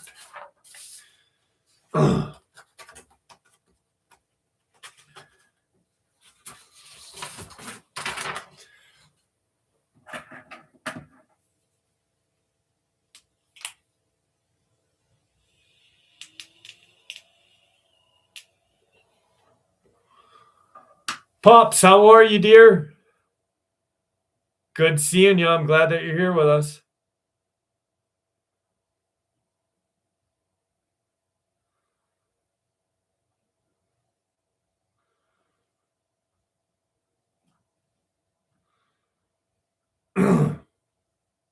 Could have been a crawler. Could have been a crawler. The way she was explaining it is how she was off, because she didn't mean for it to sound like a horse or a deer. It's just the best way she could explain its movement. It didn't look like a horse or deer. It looked very much like a person, but how it moved was just odd to her. So it more than likely was a crawler.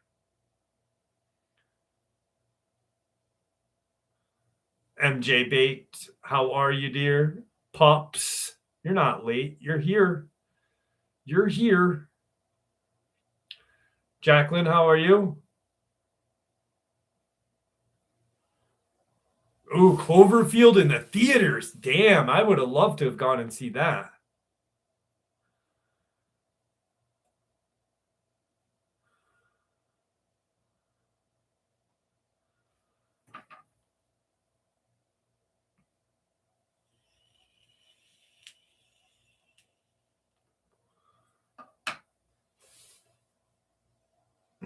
Freak steak.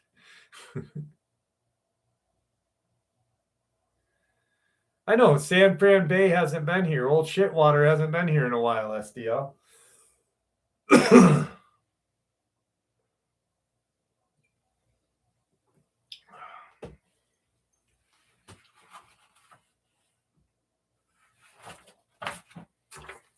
Here's an interesting one. Rosie, thank you so much. Thank you so much. Truly appreciate that. I think crawlers, here's my opinion on crawlers. I think they are, my own belief, I think they are alien, which I believe are demons. I really I never, like I said in some of my videos, when I started the research and started the channel, I never put any kind of biblical or God reference or kind of view into anything. But since I have, and when I started to make the connections, like Skinwalker at Pentagon, those connections are just too real for me.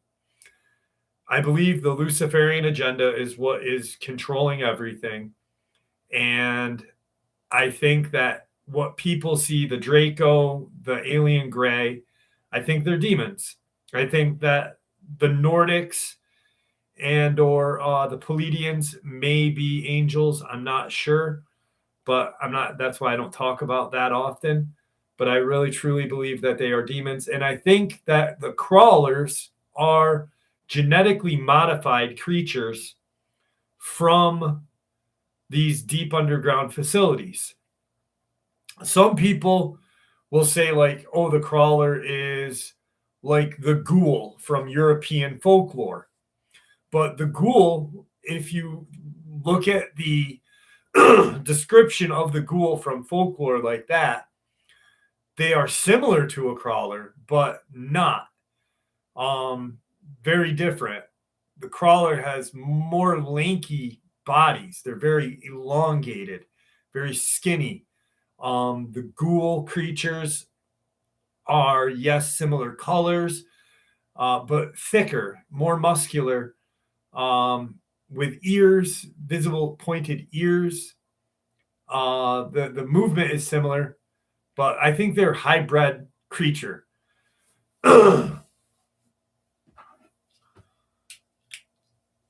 just my own opinion, Tina Marie. It's not like, you know, that to me, I think that they are, thank you, Pops.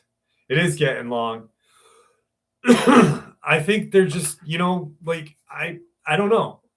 Once I really saw the connection, when I read Skinwalkers at the Pentagon, and I saw that connection of, you have naval intelligence officers going to investigate the Nimitz Tic Tac UFO. Instead of debriefing at the Pentagon, where Naval Intelligence Office is, they go to Skinwalker Ranch and debrief with NIDS. Now, when they're there, they have experiences with a reptilian-like creature, and a portal thing, like a portal and a reptilian creature that came out of that portal. But they also start to look into Dogman sightings in or around that area of Utah. Then they go home. Now, why they do this, I don't know. That's so weird. They should have debriefed at the Pentagon, should never have gone to Skinwalker Ranch. Why are you going to debrief with a pseudo-scientific corporation? Makes no sense. So then they go home. They have no experiences after that, but their families all see Dogman. They have experiences with phantom footsteps, shadow figures, and orbs, which physically caused illnesses. So you have alien, Dogmen, cryptid, portal, orbs, sicknesses, phantom footsteps, and shadow figures. There's like 10 things that are all connected to one experience. So, like, for me, that is too big of a connection. Ignore.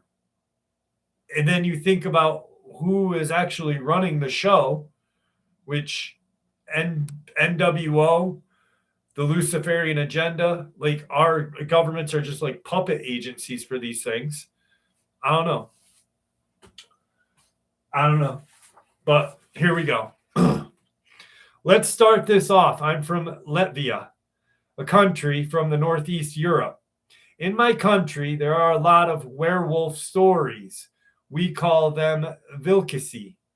And most of the country is covered in forest and swamp. Know that you have a bit of context. Now that you have a bit of context on this place, let's start my experience. This happened around 10 or 11 years ago during winter. I was 15 at the point. I lived in the capital cities of Riga suburbs. Even if it's a capital, it has enough nature and places where something big could hide. I'm coming home from school late at around 7 p.m. In winter, it's dark already, but the streetlights were on already. Everything was okay until I turned onto my street. Was walking down my street, all was fine, but more still than it usually is in winter evening. When I got to the gate that leads to my backyard, I looked to my right and up. On the roof of my neighbor's house, it is 200 meters from me, see a large black cat-like creature with yellow eyes looking at me. This creature was about the size of 2 Siberian tigers put together. The eyes looked like they were glowing with yellow light. I felt fear I have never felt again. At that moment, I knew if I waited for it to come down, I would have been its dinner. After this, for the next 2 weeks, I felt like I am watched and time to time see the yellow glowing eyes were far away from B, but they had the same color and vivid as in the evening. At the end of the second week or more exact 14 days after the first experience, again, I was getting home late from school and around same time, 7 p.m., I was at my gate to open it. I did notice a husky walk on to the middle of the street from behind the house. I saw the cat creature before, but did not pay it much mind. But then I heard a voice in my head say, "Look to your right." When I look, I see this white and reddish brown fur stands up on its back legs, and I can see its arms. Then it smiles at me and seems to wave with a clawed hand. I waved back without it noticing. After that, it turned back, and now on 2 legs, it walked away in the same direction it came from. After that, I never saw it again and never saw the yellow eyes again. Around a year before I moved from that place, I saw the same husky on all 4s from my kitchen window. And both times I was afraid, but it was the same when you have a really big dog. It's scary just because of how big it is. If you don't believe me, don't. But I saw what I saw. You not changing my mind on this. Sorry, English is not my first language. I hope you could get this from what I was saying.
Chelsea and No Bunny, where are you seeing, like,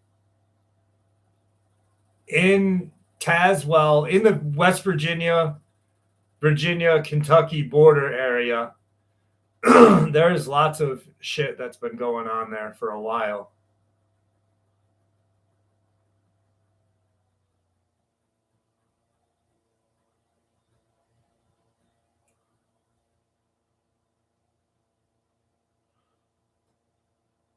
Samara Osborne, you remember that video, don't you? That was from DJ when he said that out of Tazewell, Virginia.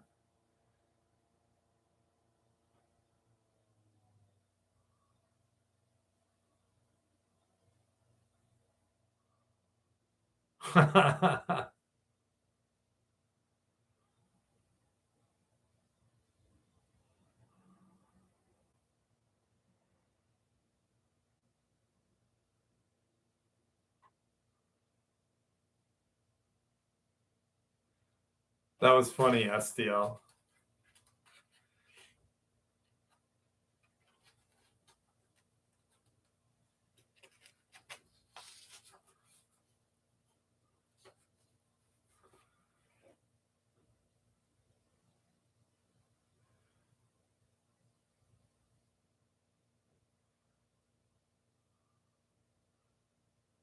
Danny Marie, how are you? Oh, thank you so much. I hope you have a lovely weekend, and I hope you're warm.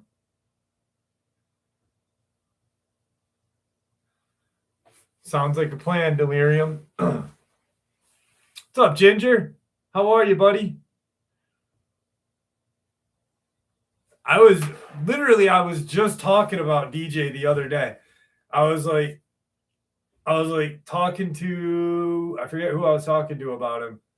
Oh, I was talking to someone that I ran into, and we were talking about the call that I made to Tazewell, the police department, when Richard Honecker was found, and the cop messed up, and I recorded it and played it for you guys. And when they use, the military will use the trains, because nobody looks at the railways in the Appalachian area. They don't look or watch the railways through West Virginia, Kentucky, any area of that. And the military will literally use that to transport any of these creatures that they kill. And we were talking about how when there was that weird storm 3 years ago in Tazewell, half the county is sunny and nice. The other half of the county is all rainy, torrential downpours and fast winds. Obviously, HARP and the military had came in and quickly cleaned up a Dogman and a pup that had been killed at a mine area over there. And dude, that place is fucked up. 59th, you can't understand Donnie Darko. Donnie Darko is not to be understood. Frank is not to be understood. You don't understand Frank. Like, Donnie Darko is the fucking weirdest movie.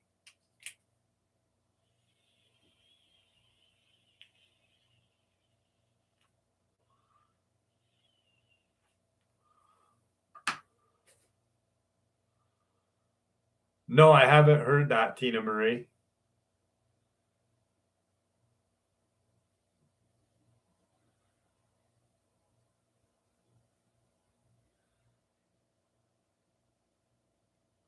I'll listen to it. I gotta listen to it.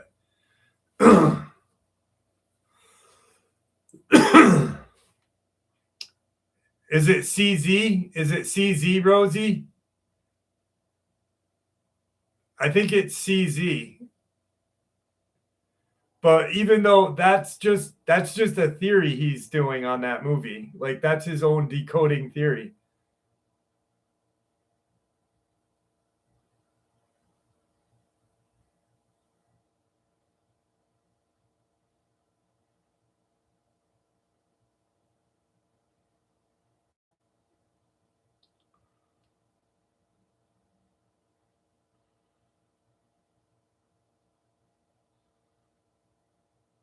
Are you listening to my channel, No Bunny? Because I literally did an upload with that same exact 40 millimeter grenade thing like a year and a half ago.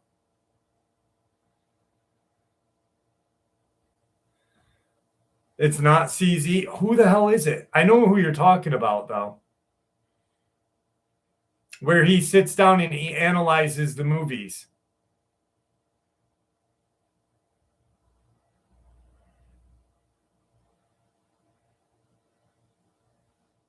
What the hell? I'm trying to think of the name now, too. I know CZ does. Yeah, that was a military mission in the video I did a year and a half ago. It was in Alaska, actually. There was one when Obama was president, and Obama had to go up there. He was the only president that ever went to Alaska during the time before Trump.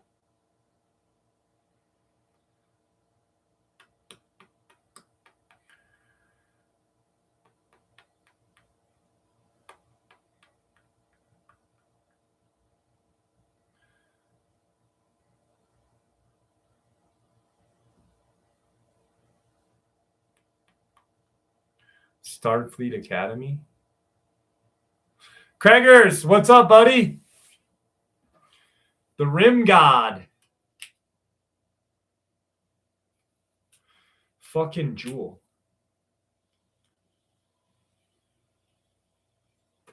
Tigger's doing good. Big boy is doing good. Tigger is doing really good. Actually, he's, I don't know. I think he's just getting old. He's getting old, and I'm still a little nervous about him. I don't know. He'll be 11 this year. So, Maine Coon cats, they get really, weird when they get older. So I'm not really sure. He does some weird shit now. Like, when he gets mad, he pissed in my bathroom the other night downstairs because I left. I left to go get dinner, and I came back. I was petting him, and he was all happy. And then I left, and I come back, and I'm like, what the fuck?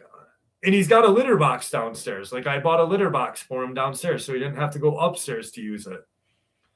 And I walk in my bathroom, and I'm like, why does it smell like piss in here? And I look down, and there's piss right there. And I'm like, God damn it, Tigger. He's just being a dang.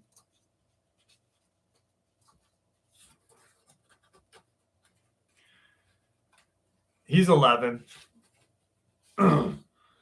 He's 11. He's old. His eyes are getting that gray color to him. I got an Australian experience right here. Simone, if you're still with us. Yeah, you're right, Life and Times. They do that stuff, like they want us to watch them,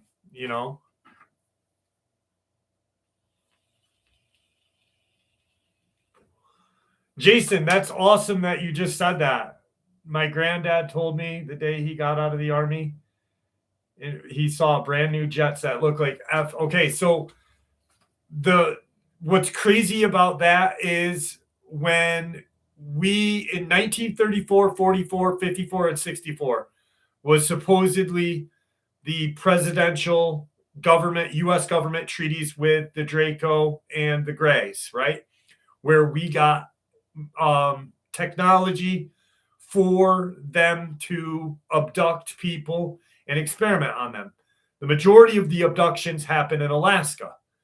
And in 1944, somewhere around there, the Navy was using these new jets that they had just created, right?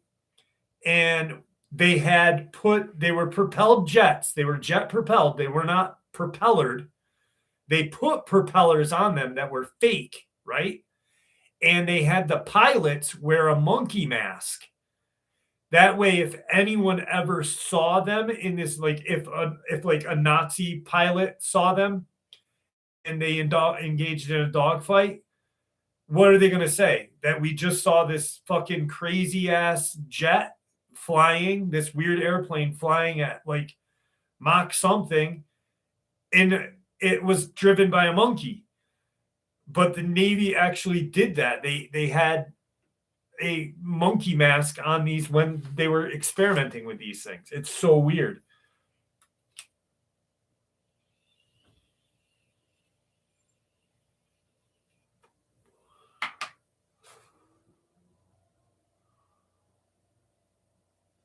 I don't think Simone. Oh, there's Simone. Simone, this one's for you, dear. This is my encounter. I'd like to stay anonymous, please. This was last year, late in November. And so on. I still have encounters. My first encounter was late November at night. I had just come home from fishing session. I snuck out. I was just putting everything away as quiet as I could because my mom was asleep. It was 3 a.m. I let my dog out. He's an American Staffy Cross Lab. I went outside with him, and from outside the gate, I heard a deep guttural growl.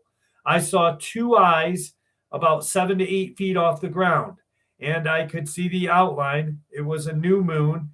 All of a sudden, my dog bolted for the inside door. He's not much of a fighting dog, as some people think Staffies to be.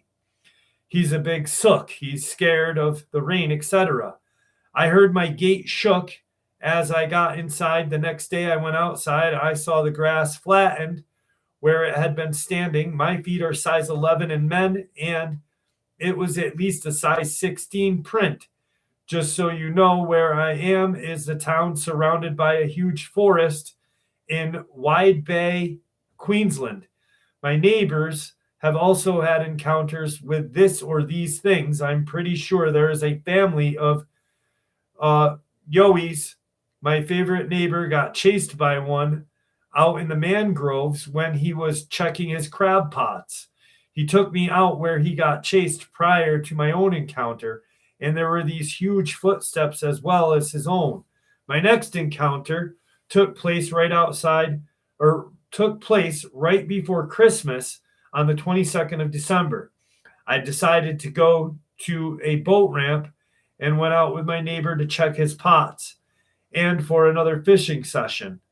And this time, from the mangroves, there were 3 growls simultaneously, or however you spell it. I'm very bad with words. But after the 3 growls, about 20 meters away 4 2007 Ford station wagons just to get an idea of how long 20 meters is. I saw 6 eyes, some lower to the ground, some higher, but it was dark in the mangroves, and my neighbor looked up and dropped his crab pot. He sprinted out of there. I stood there frozen from a mixture of fear and curiosity and amazement of the second encounter. But when I came to my senses, they had moved closer to me, and I sprinted so fast I forgot my shoes.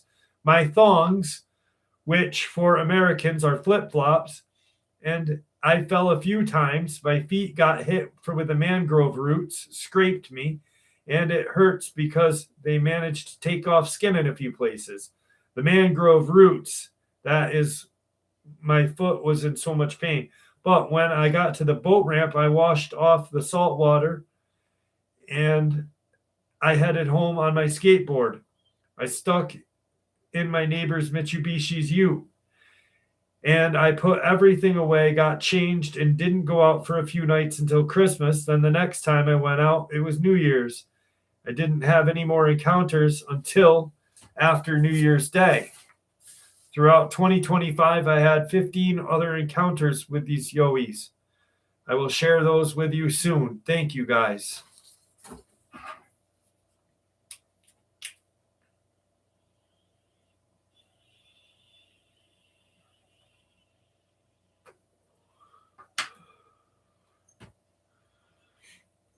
What's up, Jordy? How are you, buddy?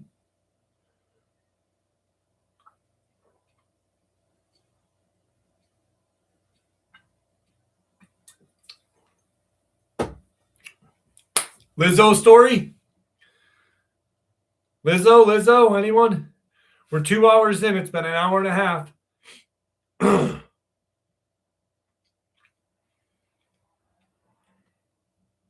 Australian Bigfoot, SDL. Australian Bigfoot.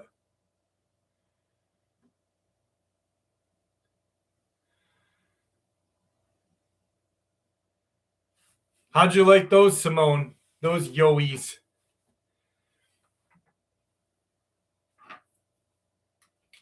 Simone sent me a book on Australian Bigfoot experiences, actually.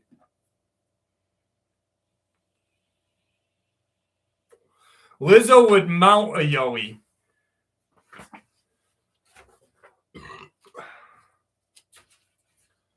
All right, here we go.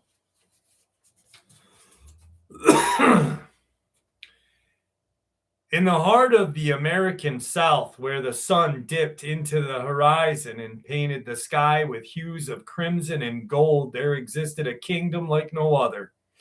It was a truck stop, a diner, and a haven for those who roamed the open roads. Lizzo, the lot lizard queen, ruled this domain with a fierce passion and a heart of gold. Her kingdom was a place where truckers and travelers could find comfort, warmth, and a taste of home. Lizzo's single-wide trailer, adorned with neon lights and a sign that read Lizzo's Love Nest, stood proudly behind the diner. It was a symbol of her power, her reputation as the most sought-after prostitute in the South. Her boy toy, Earl the Trucker Johnson, was her favorite companion, and their love sessions were stuff of legend.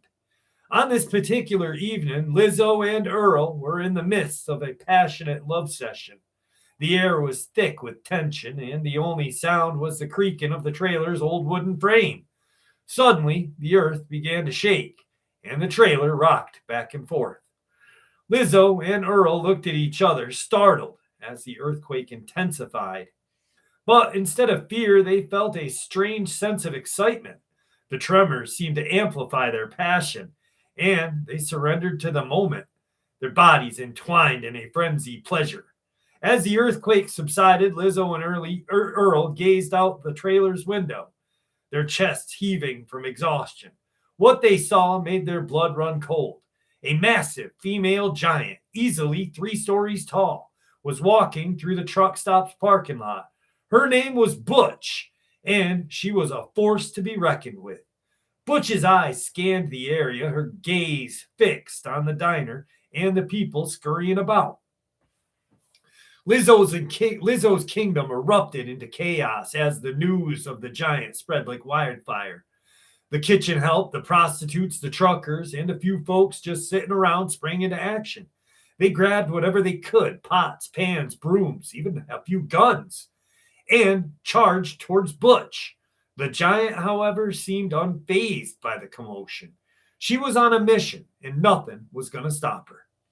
As the battle raged on, Lizzo and Earl joined the fray. Lizzo, with her quick whip and sharp tongue, rallied her troops, while Earl used his trucker's strength to try and take down the giant, but Butch was relentless, swatting aside the attackers like pesky insects.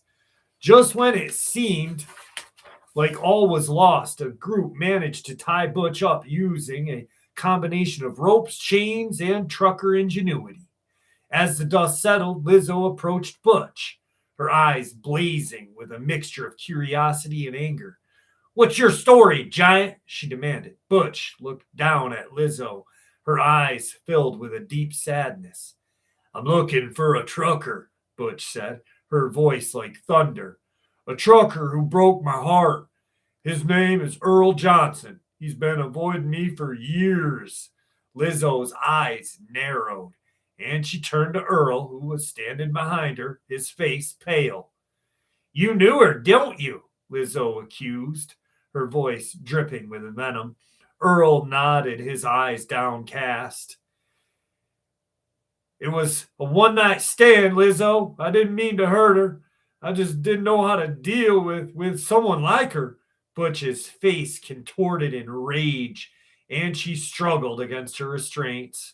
Lizzo, however, felt a pang of sympathy. Oh, Jesus Christ. Sympathy for the giant. She knew what it was like to be hurt. She turned to Butch and said, "I'll let you go, but you got to promise me one thing. You leave my kingdom and never come back." Butch nodded. Lizzo signaled for her people to release the giant. As Butch disappeared into the night, Lizzo turned to Earl, her eyes blazing with fury. "You, on the other hand, are going to face the consequences of your actions." Earl trembled as Lizzo dragged him towards the BDSM room, a place where disobedient boy toys were taken to be punished. The kingdom returned to normalcy, with the patrons and the prostitutes exchanging stories of the battle with Butch, the female giant. Lizzo, however, was already planning her next move. She would make sure that Earl learned his lesson, and that her kingdom remained a place of wonder and excitement, where love and lust remained supreme. As the night wore on, the sounds of laughter and music filled the air, and Lizzo's kingdom continued to thrive. The Lot Lizard Queen had saved the day, and her people loved her for it. And as for Earl, he was about to learn that you do not mess with Lizzo's heart, or the hearts of those she cares about. The BDSM room was waiting, and Earl was about to face the music.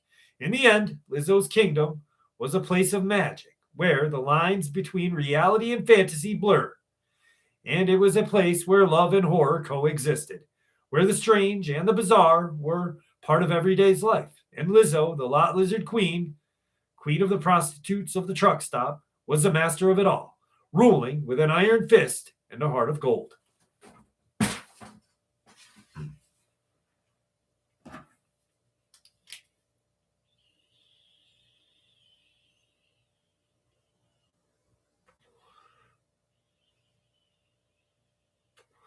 Disobedient boy toys.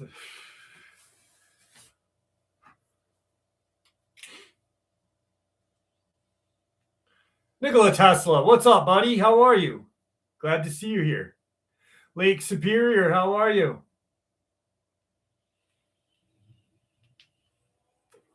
Thank you.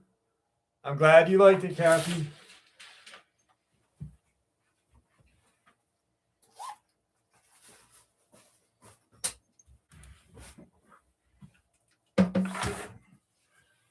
Because 20 bucks is 20 bucks.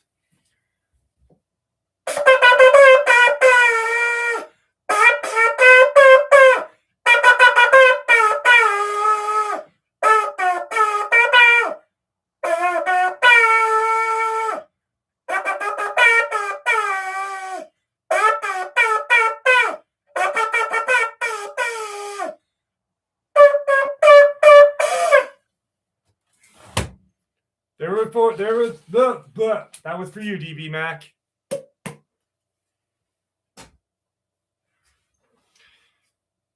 You got it, Wiley. You got it.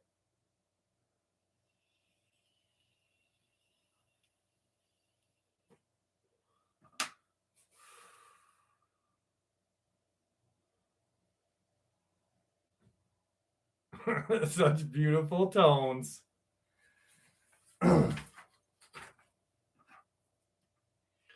-8. It's still -2 now. It's -2. It warmed up a degree.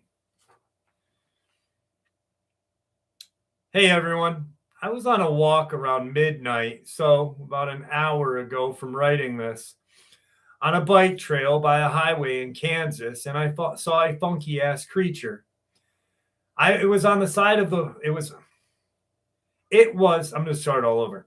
Hey, y'all. I was on a walk at around midnight, so an hour ago from writing this, on a bike trail by the highway in Kansas, and I saw a funky-ass creature. It was on the side of the sidewalk. I was listening to music and heard some kind of crunch behind me as I'm walking. I turned around, and there was this thing about a foot tall, staring right at me with sort of yellow eyes that were reflecting some light from the car on the highway. I swear it was looking directly at me. I did a U-turn and ran the hell out of there because, 1, I did not have any clue what it was and still have no idea. 2, what was that crunch? I think it might have come from the woods that were the opposite side of the highway, but it's late spring, almost summer, so it could have been dry. It couldn't have been any dry leaves. It also rained not too long ago and the grass was wet, so it would have been no crunch like that. The thing had no distinguishable features. I saw it for only a few seconds before I did not have a neck, arms, or legs, just stubby little feet holding it up. It was like a fat pill standing upright. It didn't have a back or anything remotely human-like. Too small to be a skinwalker, too big to be a weird bug. What the hell did I encounter? I was completely sober, well rested, all of that. Decided to go for a walk around town because I'm overweight and I like walking. But summer is too hot for daytime walking, so I walk at night. What the hell do you think I saw? Well, at least he's honest, you know? Jesus Christ.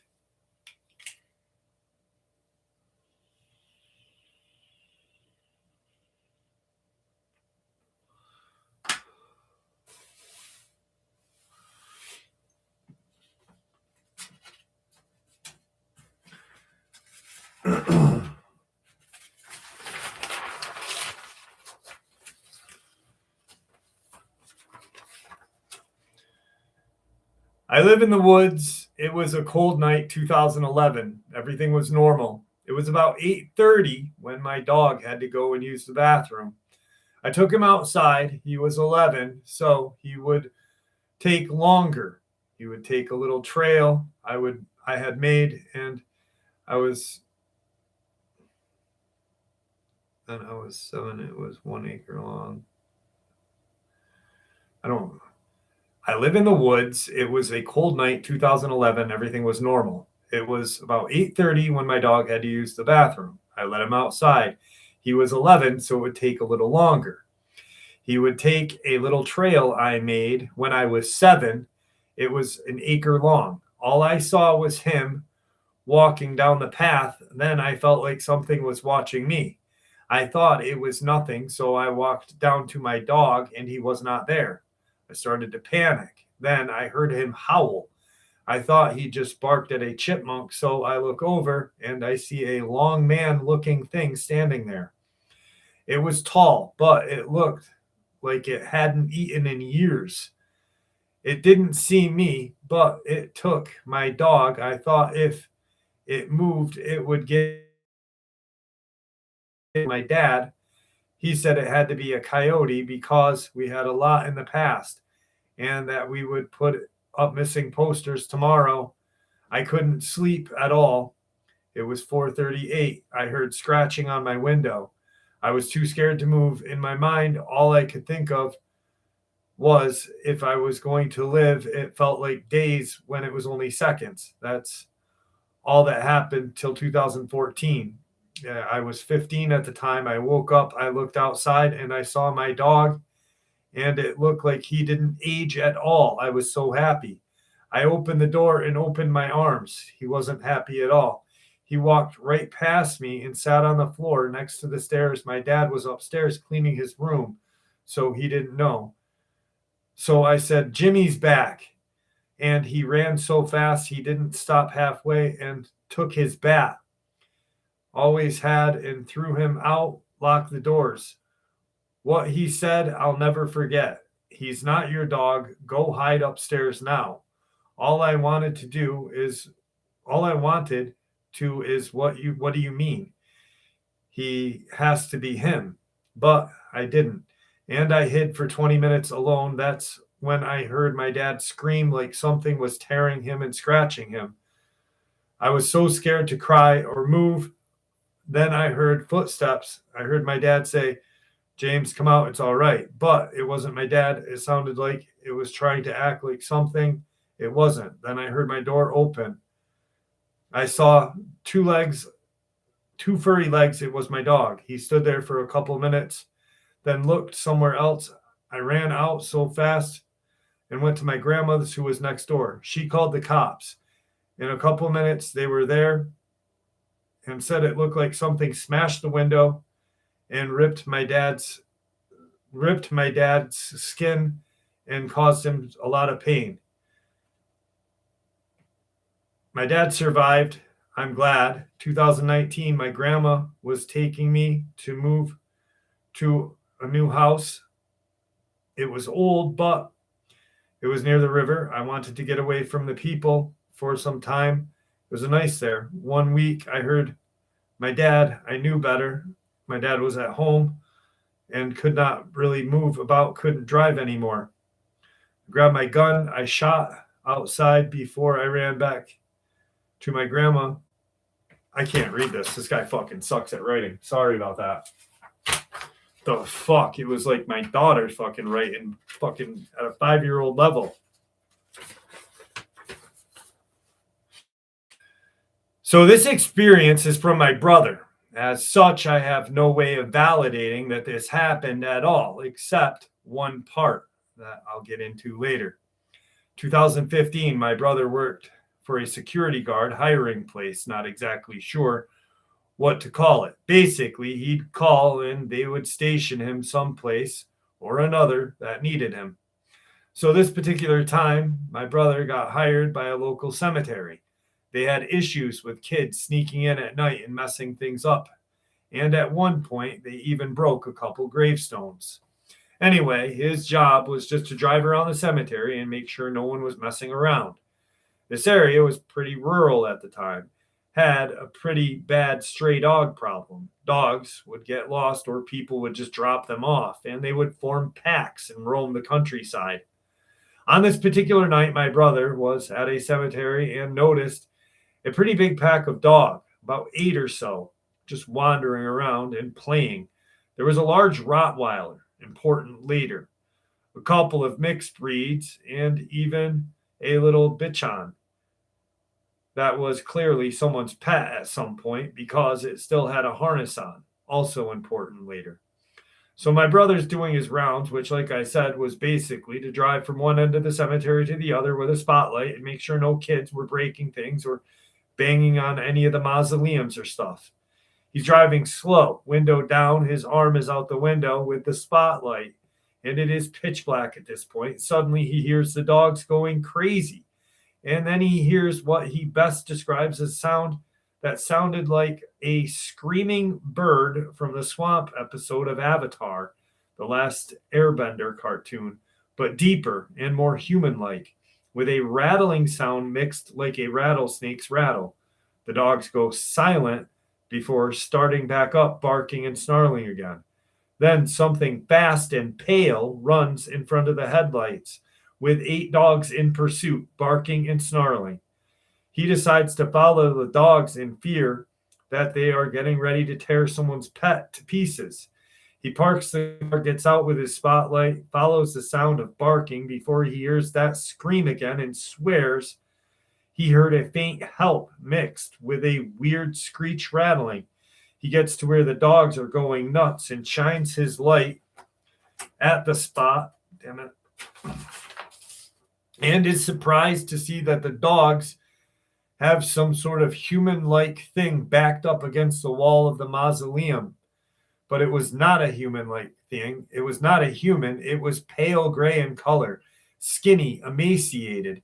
And he shines the light on its eyes. They are black. He says, no light reflecting from them, no shine either. They were like the eyes of something dead. He is understandably confused and standing there a few yards away from a pack of angry, snarling dogs that haven't even registered that he's there yet. The dogs have this whatever it is surrounded, and they are taking turns nipping at it. My brother notices that every time they do, they recoil and start to gag as if the taste of this thing is appalling to them. My brother then hears a deep growling from behind him, and this big Rottweiler bolts past him, launches itself onto this creature's, grabs its leg with a mighty shake, knocks the thing over, and just starts wailing on it. And then he says the creature let out a screech again, and then takes off, and it swipes at the dogs. The dogs let go. The dog let go, and the thing then takes off with the dog's hard on its heels. He never did guard work at that cemetery again, but he did get me to go back to the cemetery with him a few days later. And that little Bichon Frise with the harness was there. We managed to get him to come with us, and he's had that dog for the past 5 years. Crawler. And dogs will not eat a crawler. The Roddy will fuck it up, but I bet you it puked.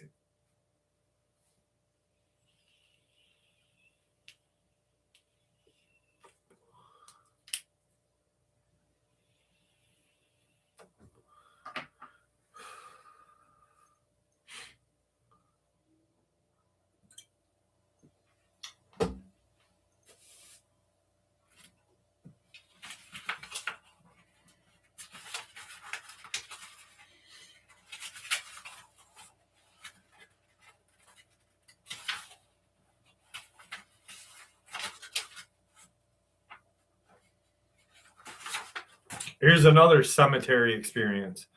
A friend of mine and I decided to explore a tourist spot in our local area.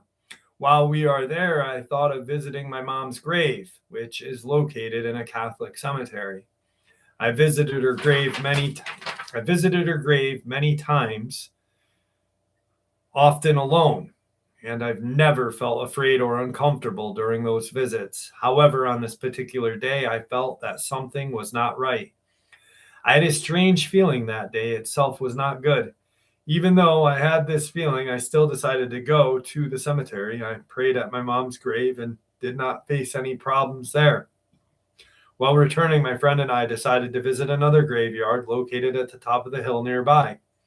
Usually that place is very quiet and almost empty, and I had never seen anyone there before. Out of curiosity, I decided to go there and look around. As soon as I entered the graveyard, I felt a strong sense of discomfort. My subconscious mind kept telling me that something was wrong. When I saw two particular graves inside the cemetery, I suddenly felt chills throughout my body. The feeling was so intense that I immediately turned my bike around and left the place without going any further. After that day, I began to feel unusually heavy, both mentally and physically. Not long after, I met with a major car accident. Since then, I have also been involved in other minor accidents, which made me feel even more unsettled. Because of these experiences, I consulted a Hindu pujari, whom I must trust. She told me that some kind of negative energy was following me.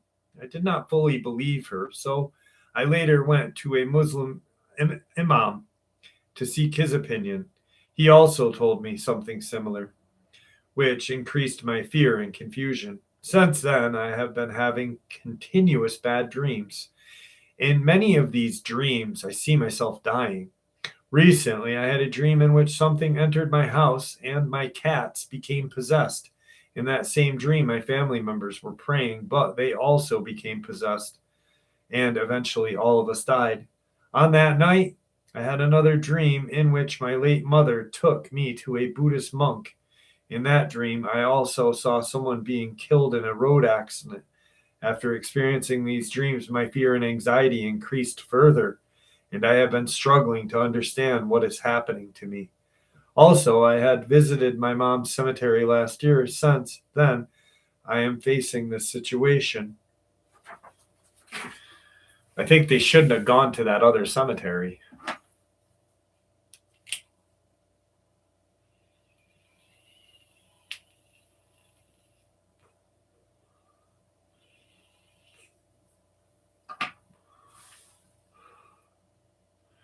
Well, 59th, the were hyena is really mainly only in Africa, not like America, because it's a hyena. Um, and like any of the real encounters that I've ever heard or shared in the last 8 years of the channel, they're usually all in Africa. Uh, like my Dogman experience, very similar to 59th, what he saw. My Dogman did not look like your atypical fucking underworld steroid abusing werewolf Dogman thing. My creature that me and my friends all saw, the many of them, were skinny, very strong looking, and it looked very Anubis like, and but still it didn't look like it was from this world. It looked like it fucking came from somewhere else.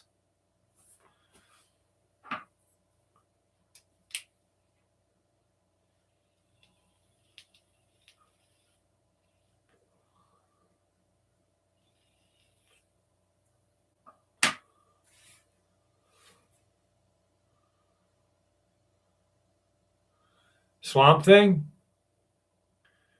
I don't know.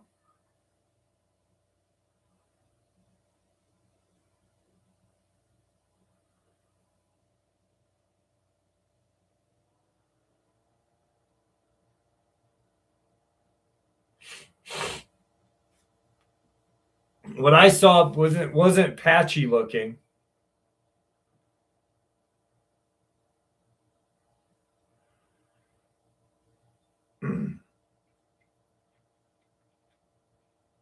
What I saw wasn't patchy. It still had like um it still had all its hair. But then again, I was in the passenger side of the car when we all got in the car. So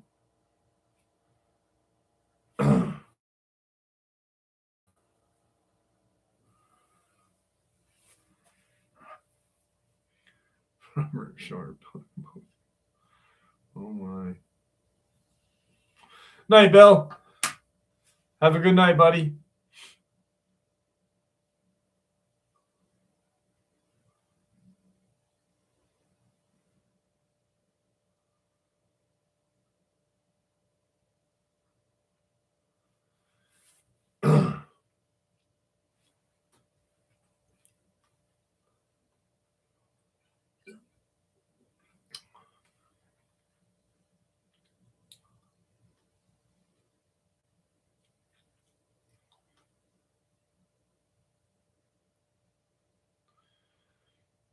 Swamp Thing has swamp ass. Was Swamp Thing Dr. Arcane? Wasn't Swamp Thing the Dr. Arcane movie? 59th should know this one.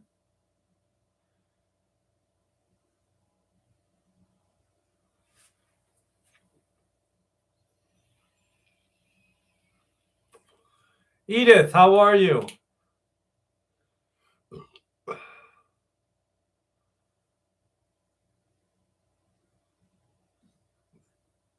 I did for you, SDL.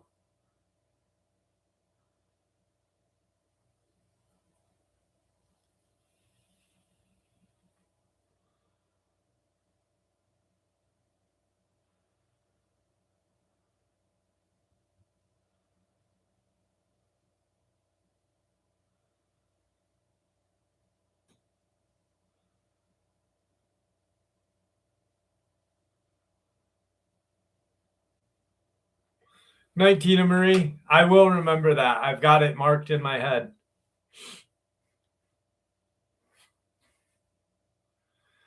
I don't remember them saying that, Sonia. I don't remember that, the Rascal Swamp thing. And I've got the 4 interviews with him. Go back and listen to it.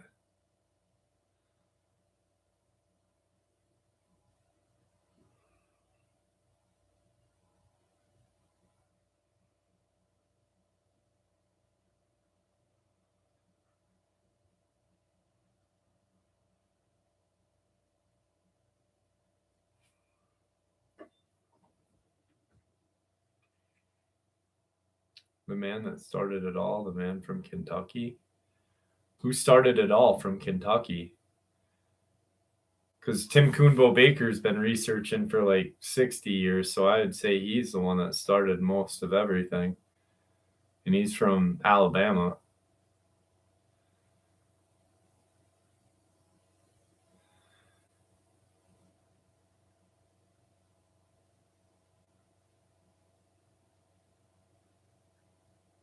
And I'm a swamp donkey. We got to listen to that song. Fucking A. Good call. Good call, Ricardo. Good call. Yes, Nicola. Shoals area from Alabama. That's where freaking Coonbo is from.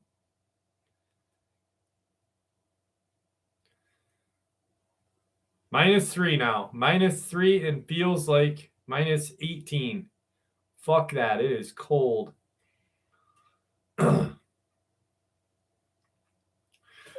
Dark Waters Swamp Donkey. Dark Waters Swamp Donkey.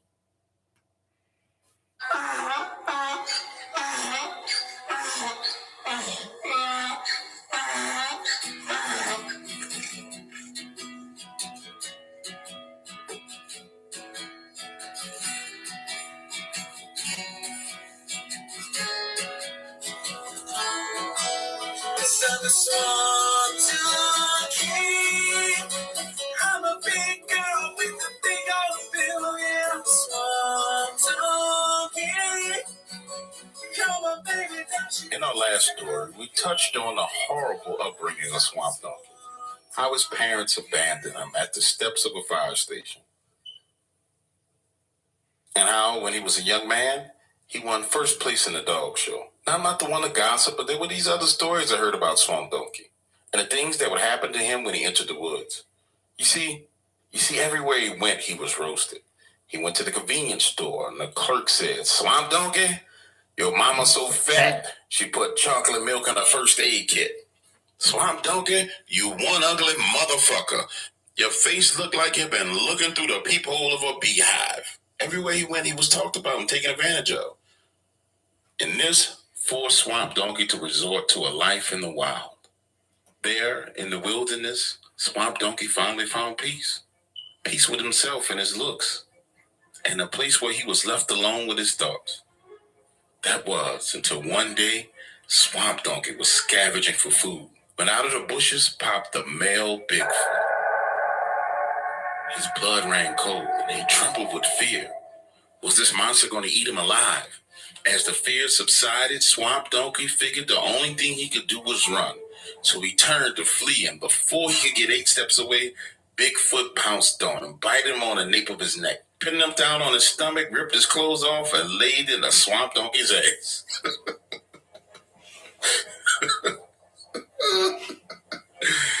So stop. All right. Bigfoot wore that Swamp Donkey ass out. And when he awoke, bleeding, dazed, and confused,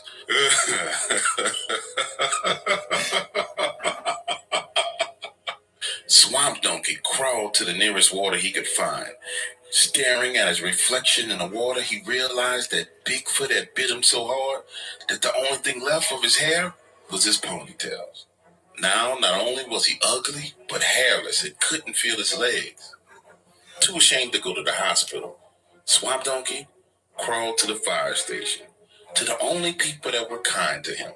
And when he arrived and told the firemen what happened, they treated his wounds and gave him a wheelchair, then sent him along his way. As he rolled his ugly ass down the street, The jokes rained out from everywhere. Swamp Donkey, your mama so fat, she gonna have jelly stains on her casket pillow.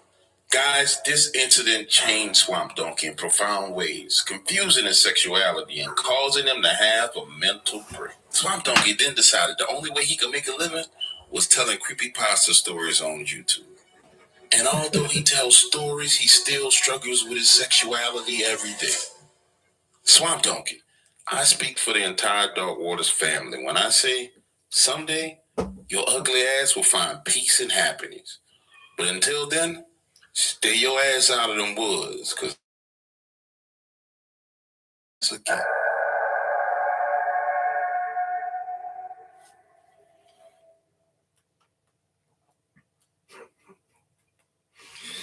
Oh my God. And that is why you never pick an argument with Dark Waters, because Dark Waters will make a video like that about you. What's up, Sully? How are you, brother? Good seeing you tonight. Oh my God. I fucking love that. That is so good.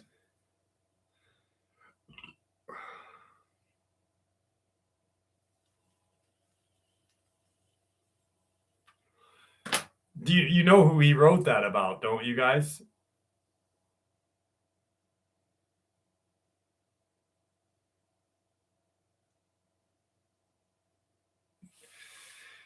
The name Swamp, and then add another name to it that tells creepy pastas.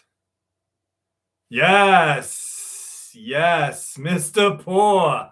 Mr. Poor got it right. DB Mac, you did, but I'll do it again before the night ends. Mr. Poor said it right there. Yep.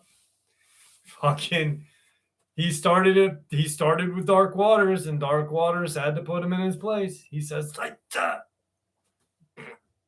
It's so good. So good.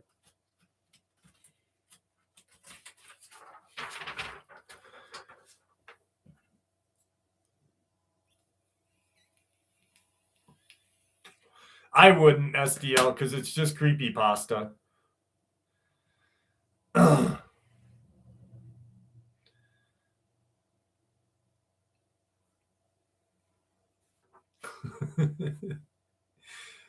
my God. It's so funny. This experience is with a reptilian woman. It happened in 1991 when I lived with my grandparents. I came there only to visit them in the spring, but I had to stay there because the war started in Croatia and shells were falling on my city. I had no friends there. I would be bored in my room watching TV, so I often took the bus around the city without specific goal. Just wandering. My grandfather registered me as a war refugee, so I had a free ticket with which I could ride as much as I wanted. That night I was returning home, as always, by bus number 37, and I was sitting in part of the bus where the chairs were opposite of each other. A woman was sitting right in front of me. She looked attractive, in her 30s, I think. She had makeup on her eyes and mouth and a hat on her head. Something unexpectedly drew me to her, so I kept looking into her eyes. She was avoiding my gaze. She looked left, right the whole time. That's because you're a pervert, buddy. So our eyes never met. And then I suddenly noticed how, with her mouth closed, she was touching her inner part of her cheek with her tongue. That was strange to me, but I continued to look into her eyes without stopping, pervert. And then she looked directly at me in my eyes for the first time. She threw out her snake's tongue and hissed at me. Suddenly, I became completely paralyzed. My vision got darker, and I saw a bunch of black dots. I felt terrible fear, and I thought I wouldn't survive. I don't know how long I sat in that state. I could not move a bit. And at one point, the bus stopped at a station. The door opened, and I somehow managed to get up and run out of the bus. I don't even know how I got home. I only know that I ran as fast as I could. For the next 2 days, I was completely exhausted. I was like in some kind of delirium. My grandfather had to carry me food to my bed. It was only on the third day that I could function normally again. That is my experience. Thank you.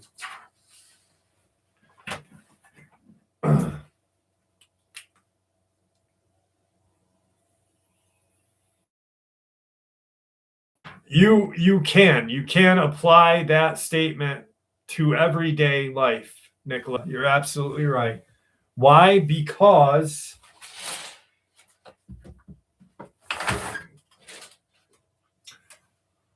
Jesus Christ, it's cold out. $20 is $20. Oh.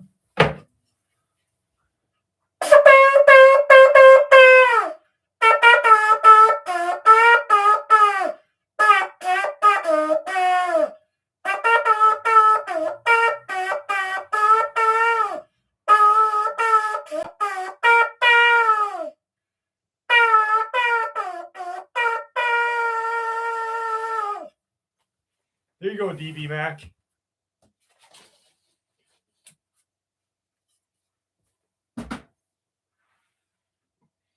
Definitely not Happy Days theme song.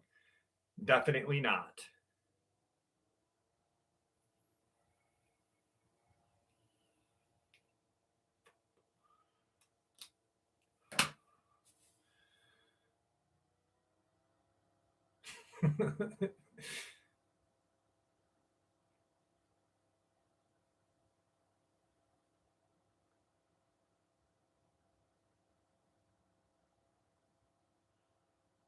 No one's guessing the song? The song was pretty easy. It was definitely not Don't Fear the Reaper.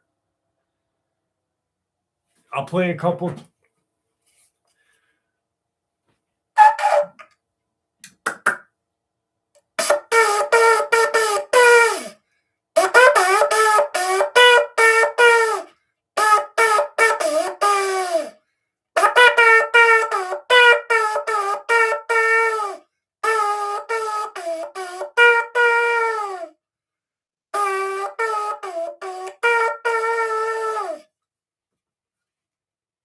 Definitely not Gigi Allen.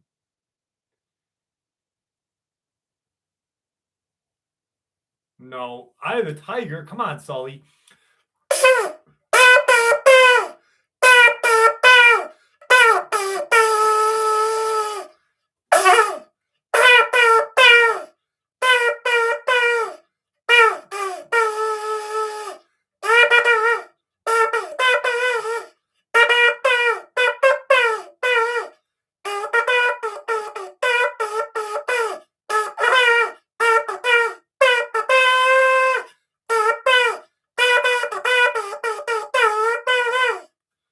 There's Eye of the Tiger. The other song, the first song, was Smashing Pumpkins.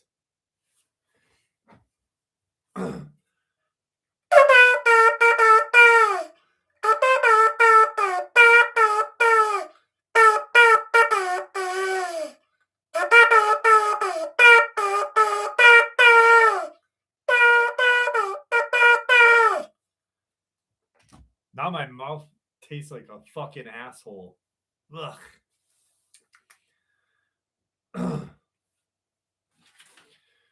This is one of the longest live streams we've done in a while.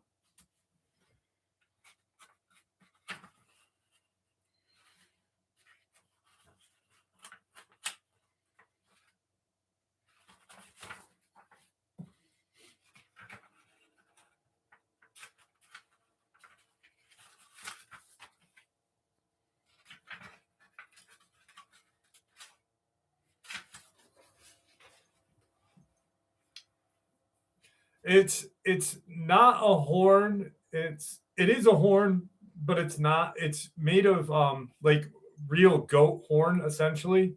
But yeah.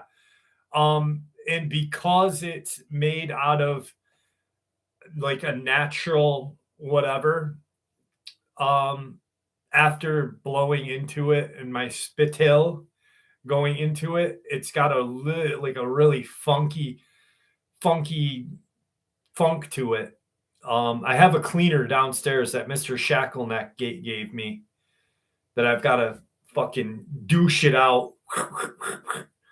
Give the old shofar a good douching. Give the old Hebrew horn a good douching. Every Hebrew horn needs a good douching, I guess. I was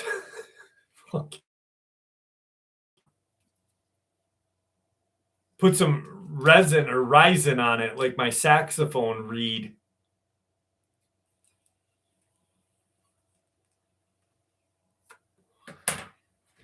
I was 5 or 6 at the time, youngest of 9 kids. Well, your parents were breeders. I lived in a modest English. What the fuck?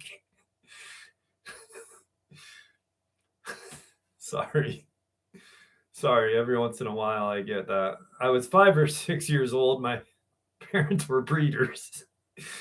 We lived in a modest English A-frame style home in a pretty little valley in Connecticut. It was around 69 or 70, maybe.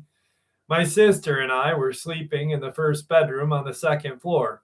I have always, from the time I can remember, had lucid dreams and astral projections. I would fly around the house with impunity, borrowing one of Jimmy Corbell's favorite words there. Find myself waking up in strange places, dreams, unusual dreams. Anyway, on this particular night, I woke up to the sound of someone calling my name. I awoke instantly thinking that I had to go somewhere. It was time. At this point, I couldn't tell if it was real or a dream.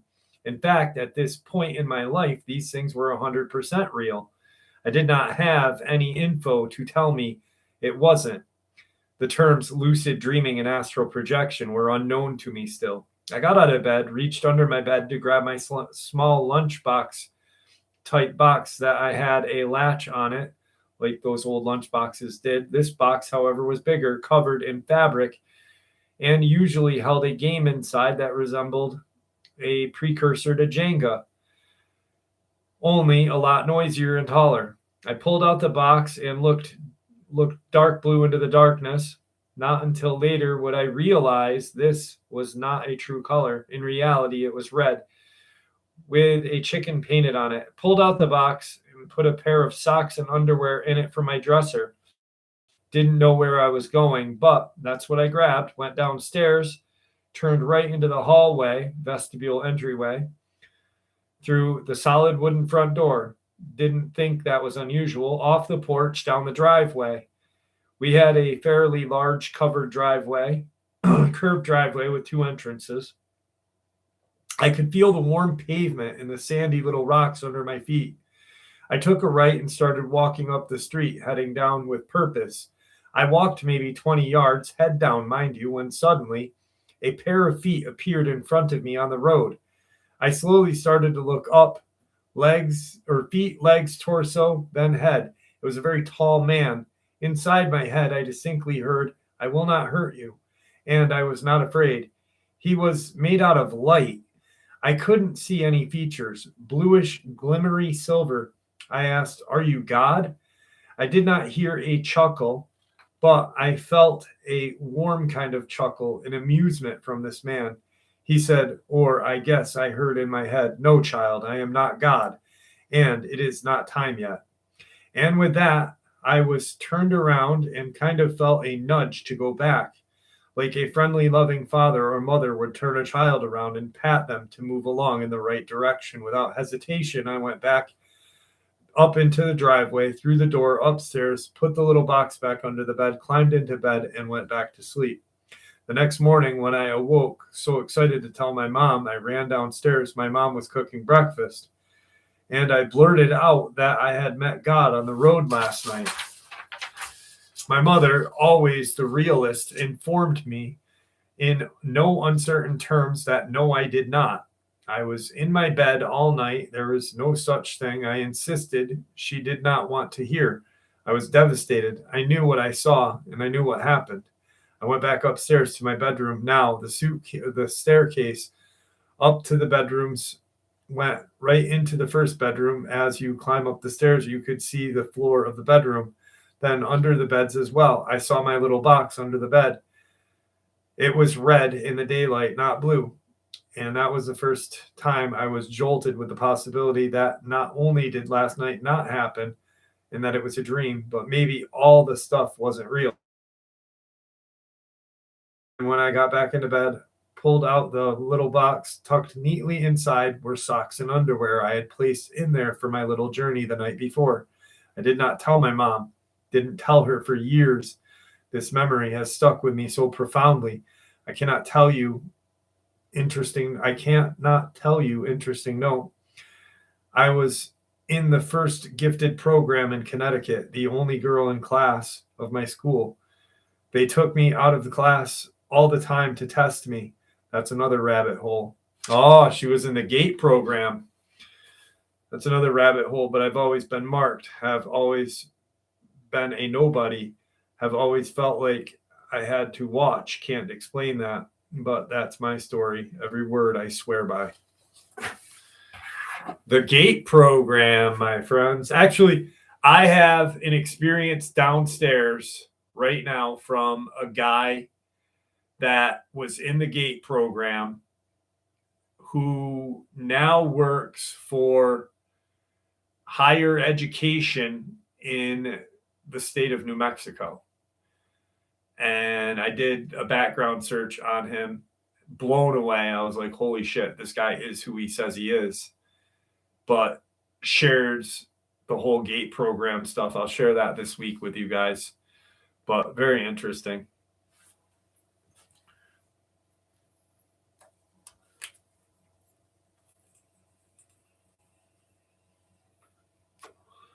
Yeah, the GATE program was where you had to go in that little, it was like the little fucking box, little trailers off the back of your school. There's only like 4 or 5 people in there.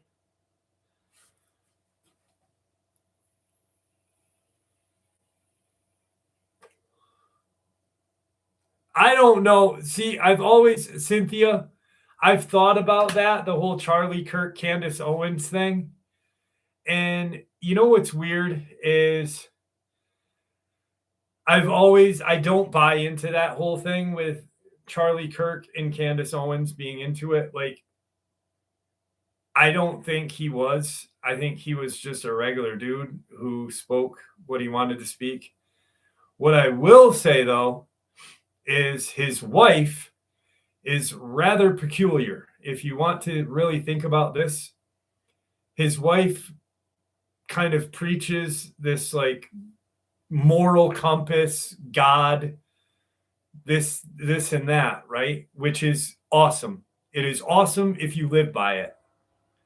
It is awesome if you preach or practice what you preach, right? And then, you know, she talks about how she was like really superior and just wholesome this whole time. She was in this show called Summer House. Summer House was an offshoot of Vanderpump Rules, which was on Bravo, which was nothing more than young people, young guys and girls, getting drunk and having casual sex. And she was in this show back in the day.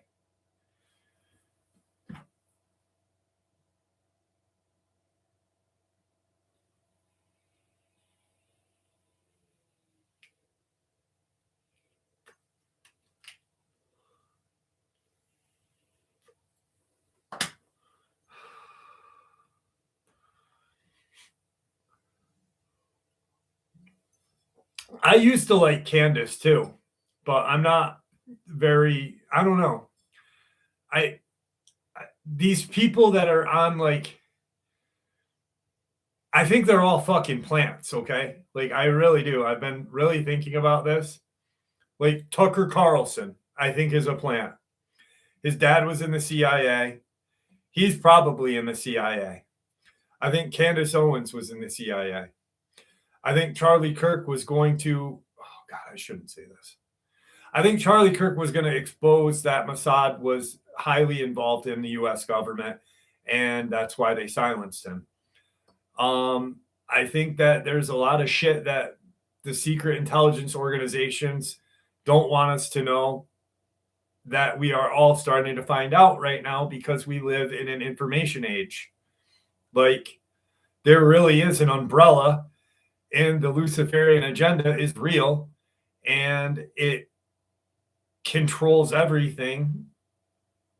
And these secret organizations or clandestine organizations are a tool for them. And that's not fucking cool.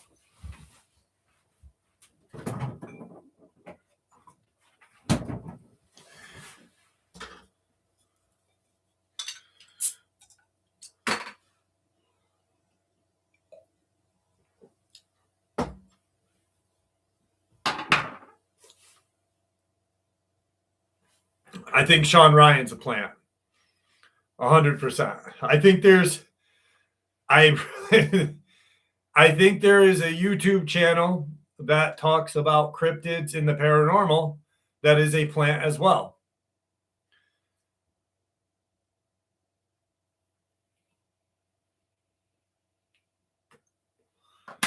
Yeah, there's no two parties. It is just one party. There's no like Democrat, Republican. There is one party, and the one party is the New World Order. And like the confusion of it all is, let's create this two-party fucking political system to confuse everyone and cause fucking panic and cause, everything else to make everyone fucking question everything. And we will keep everybody in the dark by doing that.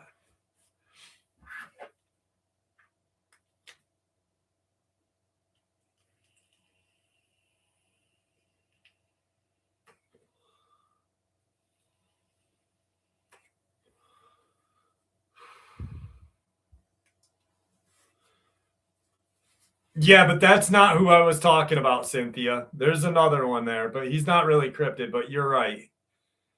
That's why he was so adamant about saying that Andrew Dawson didn't happen.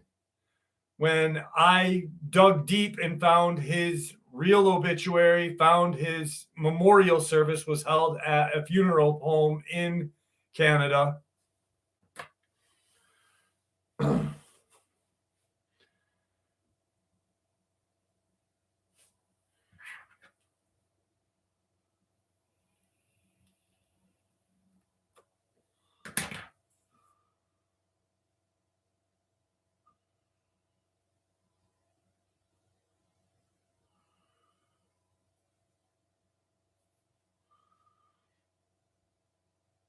No, I don't think that's true, Jason.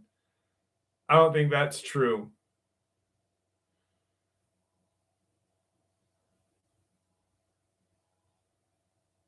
Yeah, Dawson's been deceased. He's been dead.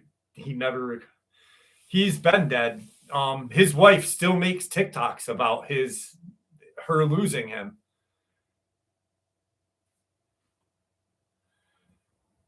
I think that, like, and here's the thing, like with the AI, when we were talking about AI earlier and how it was to confuse people, if you look at TikTok and all the bullshit that's on TikTok that people fall for, like on a daily basis, like that is another fucking, like, just CIA covert fucking, let's keep the fucking blinders on these people. Let's keep them fucking, cryptarded. And then we can do what we've been doing for this longer. They use that as a tool, a disinformation tool.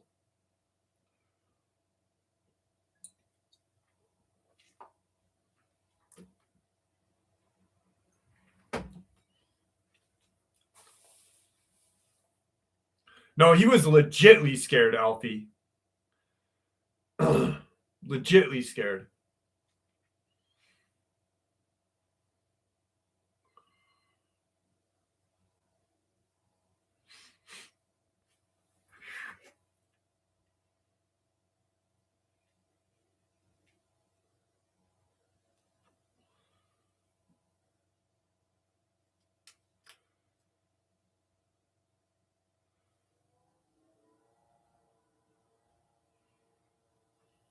up, Scott? How are you, buddy? I don't think he is, Ricardo. I don't think he is.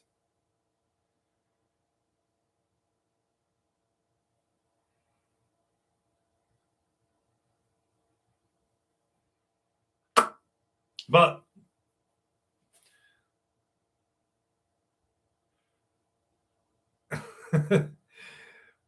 Robert Duncan O'Finian is definitely way different than Robert Sharp. Yeah, there's no confusion to that one.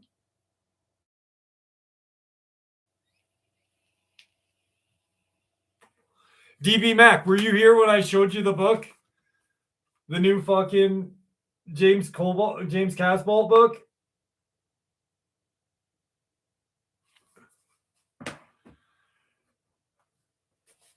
No. No, and there's nobody that has Nephilim blood that looks like some weirdo.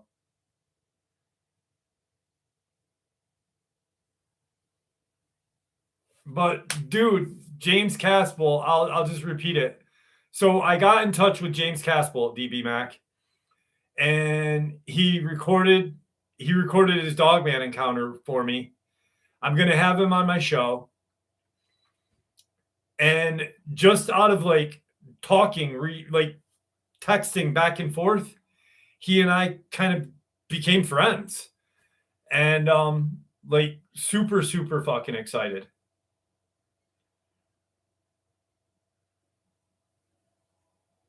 Dude, do you remember DB Mac? Do you remember that upload that I did talking about Tony Robbins buying fucking Skinwalker Ranch back in the day?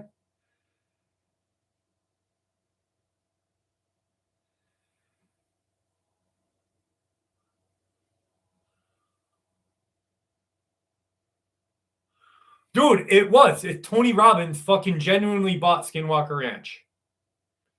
You can see his ring. You can see his watch.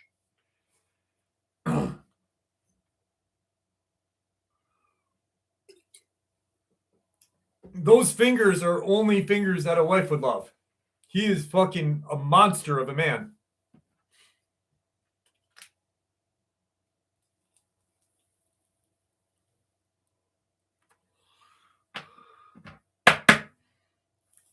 Fuck.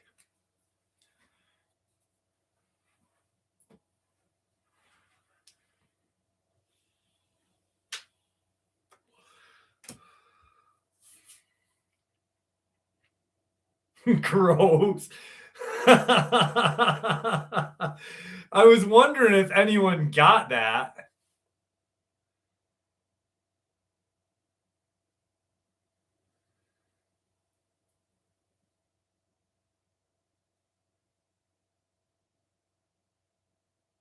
I love talking to him like right now. I love just like chit-chatting with him. He's fucking mad cool.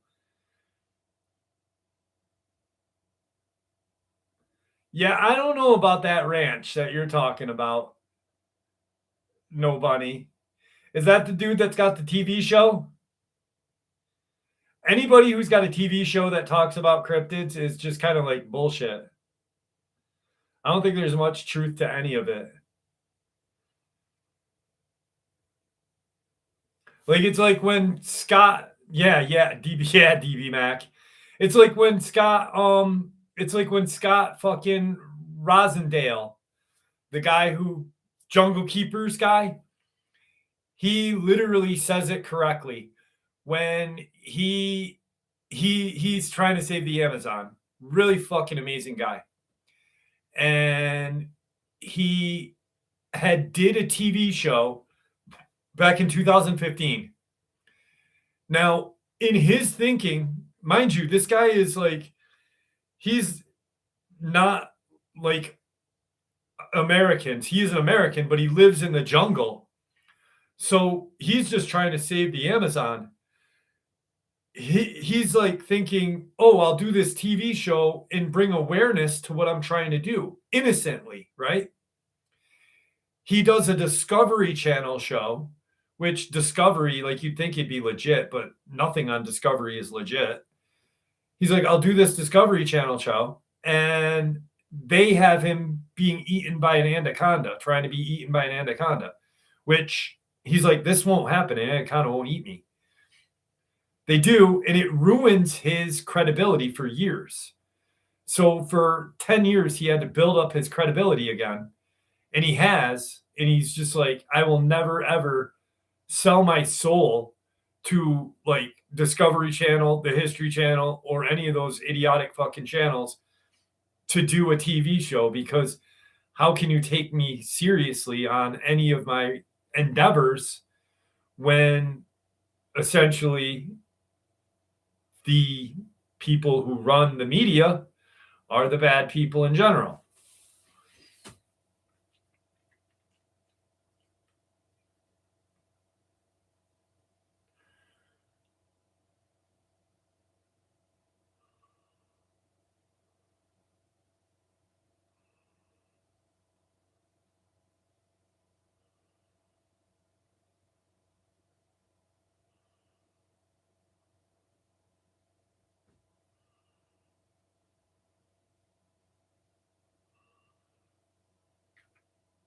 Is that the Dogman Triangle place?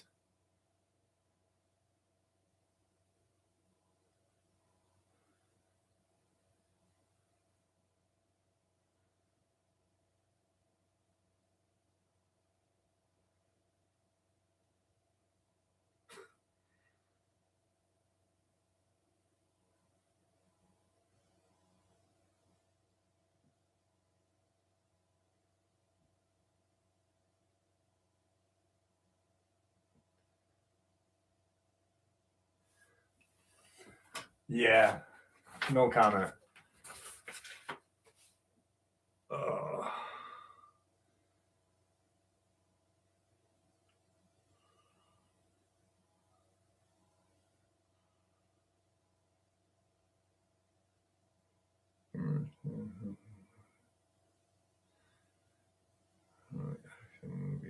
Zach Baggins. Oh no. Oh no, Zach Baggins.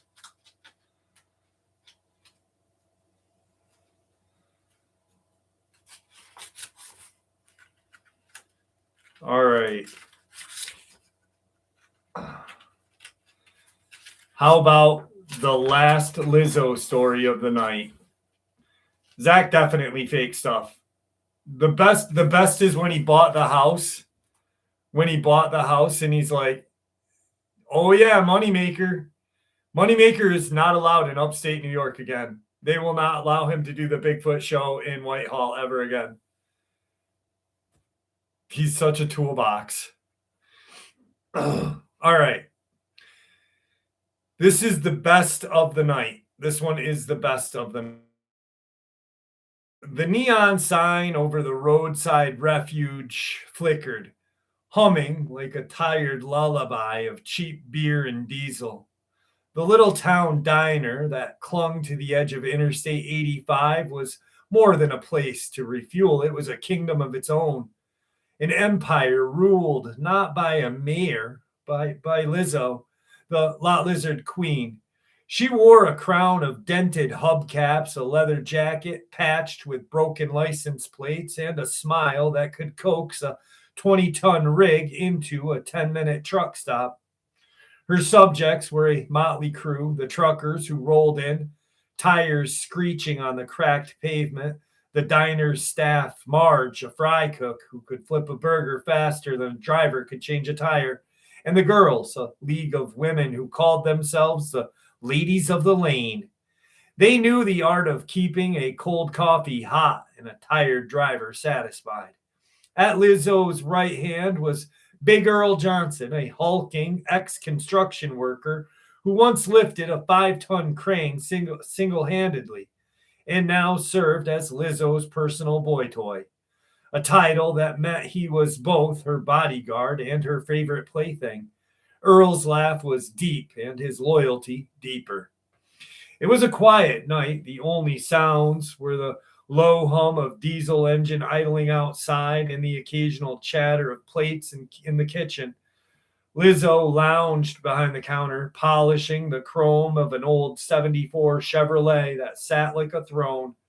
She watched the fog roll from the nearby swamp, the mist curling around the neon, making the whole place look like a haunted carnival.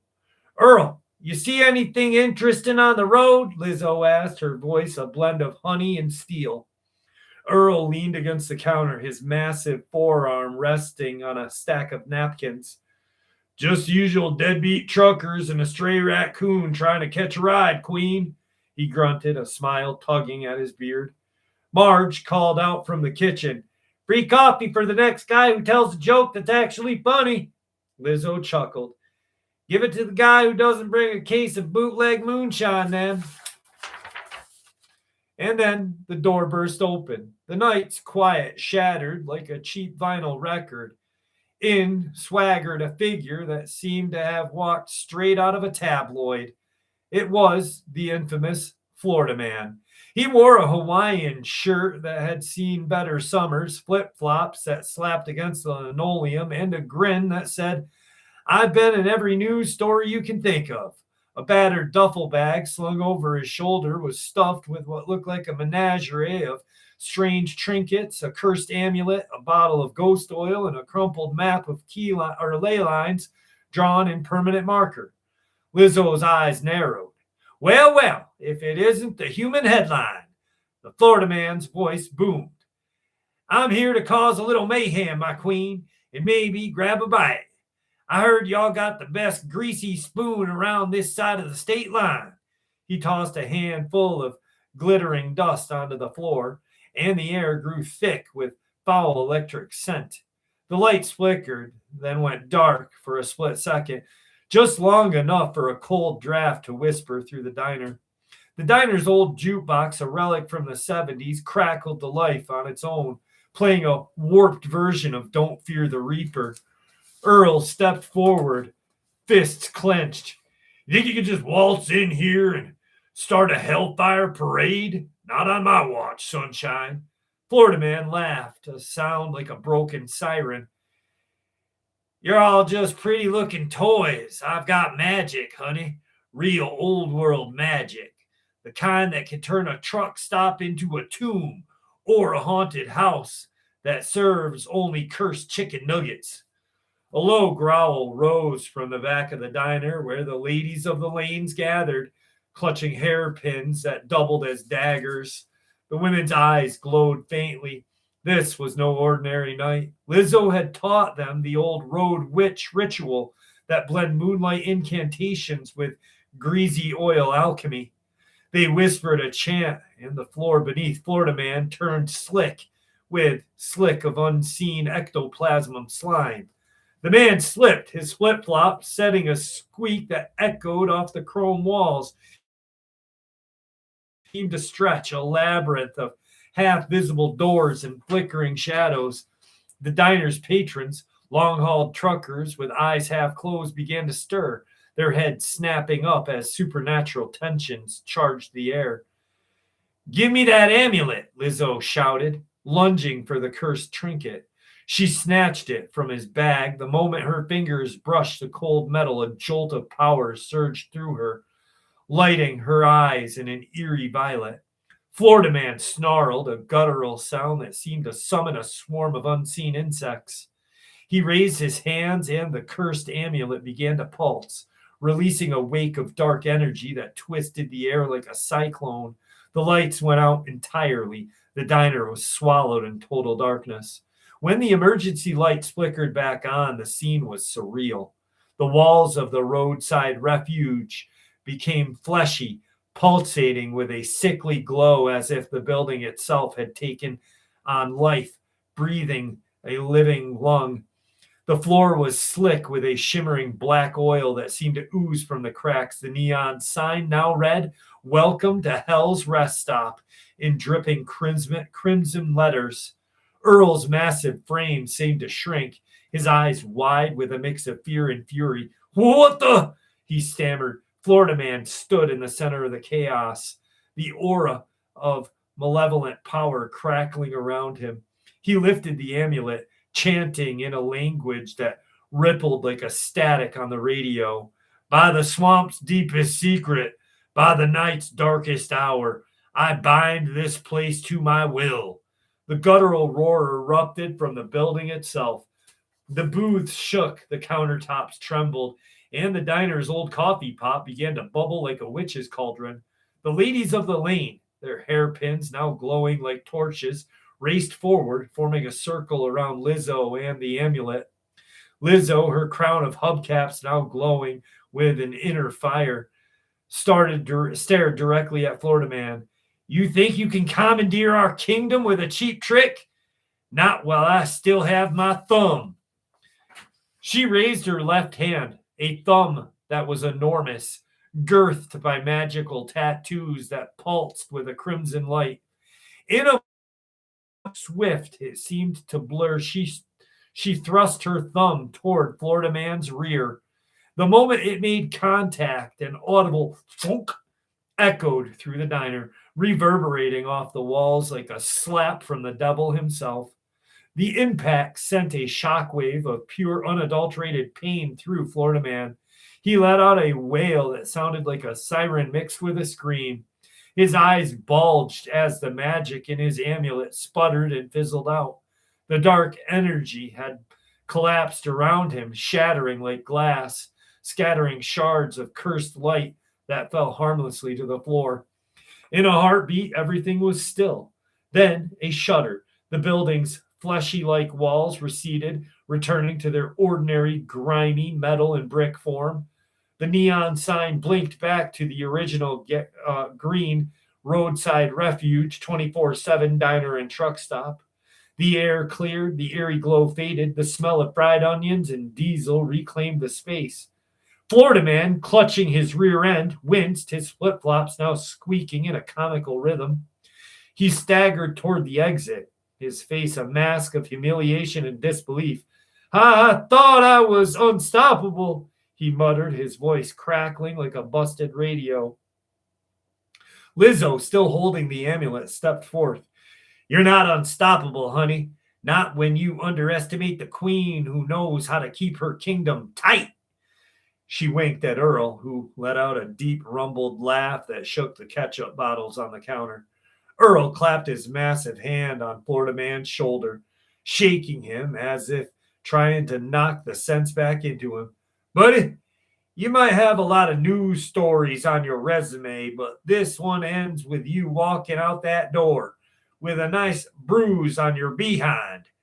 Story of the week, huh?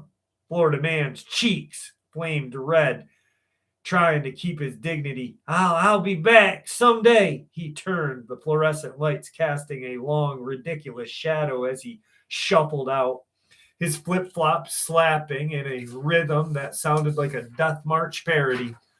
Lizzo tossed the amulet into the metal trash can, where it sank with a soft clank, its malevolent energies neutralized by the sheer force of the queen's will. She turned to her subjects, a triumphant grin spread across her face. Ladies, she announced, the night may have been dark, but we shown that even the most infamous Florida Man can't outmagic a lot lizard queen and her crew. The diner erupted in cheers. Marge shouted, free coffee for the guy who tells the funniest joke. Now that's a deal. The ladies of the lane raised their hairpin daggers in a salute, the metal glinting like tiny swords. Earl wrapped his arm around Lizzo's shoulders, pulling her close. You saved the kingdom, my queen, and that was something else, he grinned, his eyes twinkling. Lizzo laughed, a sound that rolled like a low bass line across the parking lot. Just another night at the refuge, Earl. Keep the truckers happy, the coffee hot, and the magic well kept. As the sun began to rise, painting the sky with shades of amber and pink, the roadside refuge settled back into its rhythm. The hum of the engines returned, the clatter of the plates resumed, and a few weary truckers slipped into the booths for a second cup of coffee. And somewhere down the road, a battered duffel bag lay abandoned, its contents scattered. An amulet, a bottle of ghost oil, and a map of ley lines, all the remnants of the night when Florida Man tried to claim a kingdom that was already ruled by a queen with a thumb as mighty as a freight train. The legend of that night spread quickly, a tale told over greasy breakfasts. whispered in truckers' CB radios and recounted by the ladies of the lanes as they polished their hairpin daggers. Some say Florida man still wanders, muttering curses and nursing a hurt ass, forever haunted by the memory of that one mighty, if slightly embarrassing, spanking he took from the lot lizard queen in her big thumb. And at the roadside refuge, the neon sign kept flickering, reminding anyone who passed that some kingdoms are defended not by guns or steel, but by a crown of hubcaps, a massive thumb, and a queen who knows how to keep the night both funny and terrifying.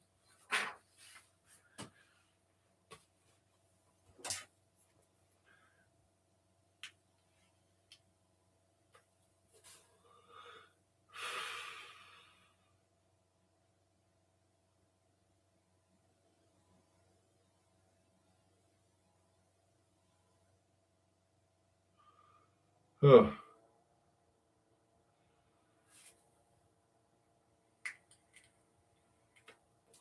Big Earl Johnson. Big Earl Johnson. That was my best one. I saved that one for last.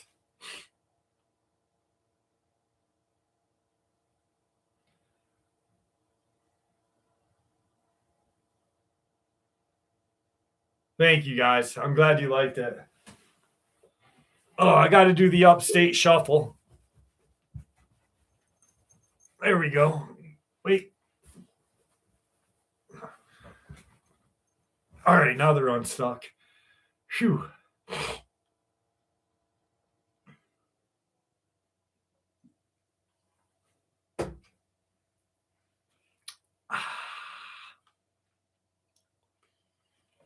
I'm not really sure yet, DB. Probably in a couple days. He's sending me, dude, you got to check out his. Hang on. I should have asked him if I could play it, but I'm going to play one line of his new song.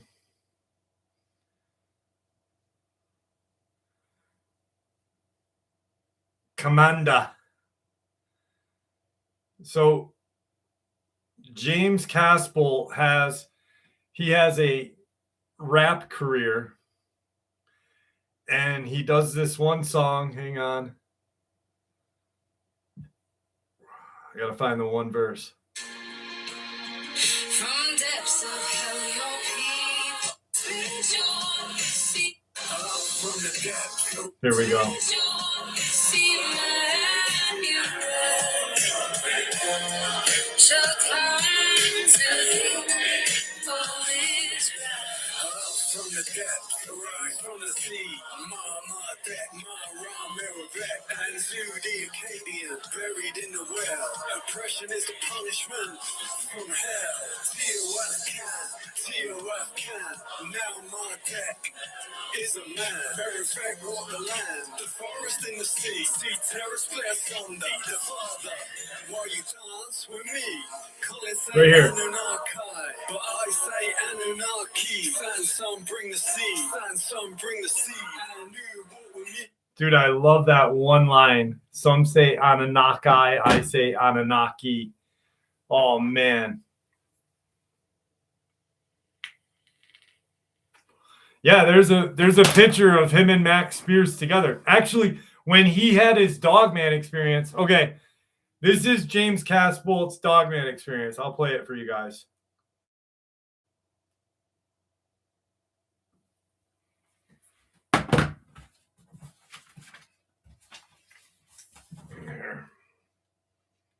Holy shit. We've been doing this live stream for 3 hours and 15 minutes.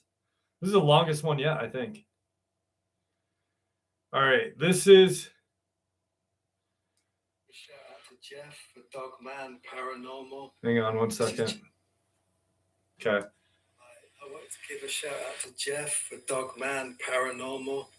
This is James Casbolt, aka Commander. Going to talk about some of my Dogman experiences. So, to put some of that into context, I mean, you all know my story. you know, I've been involved, well, you all know what I've been involved, Project Ibis, multiple intelligence agencies, special forces. I've got over 200 confirmed kills. You know, the police and the security services hate me saying. Shit.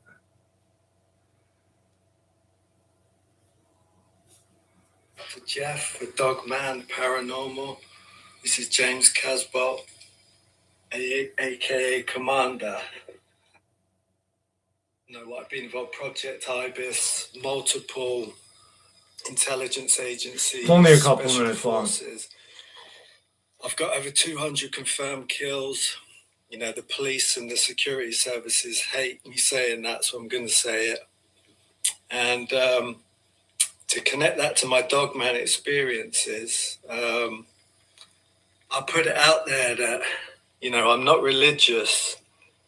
I've been involved in revolutionary warfare since I've been in my 20s, and my politics is left-leaning. But my Dogman experience is,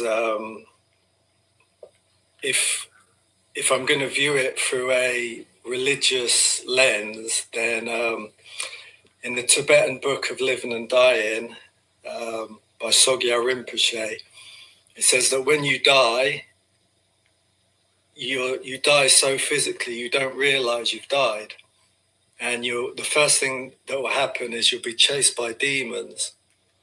And this relates to my Dogman experience in 2013 in San Bernardino in California. I'd just gone through serious violence and serious losses, and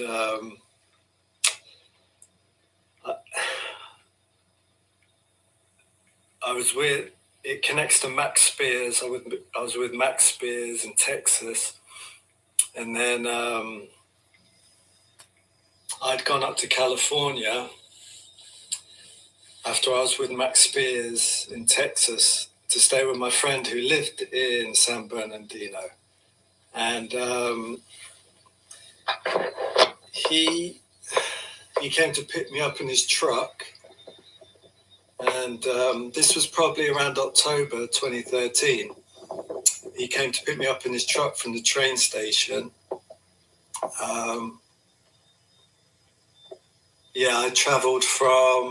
I was in San Francisco, and I traveled down to San Bernardino. From my experience, San Bernardino is one of the poorest cities in America. And I got off the train, and we were driving to his place, like in the ghetto there,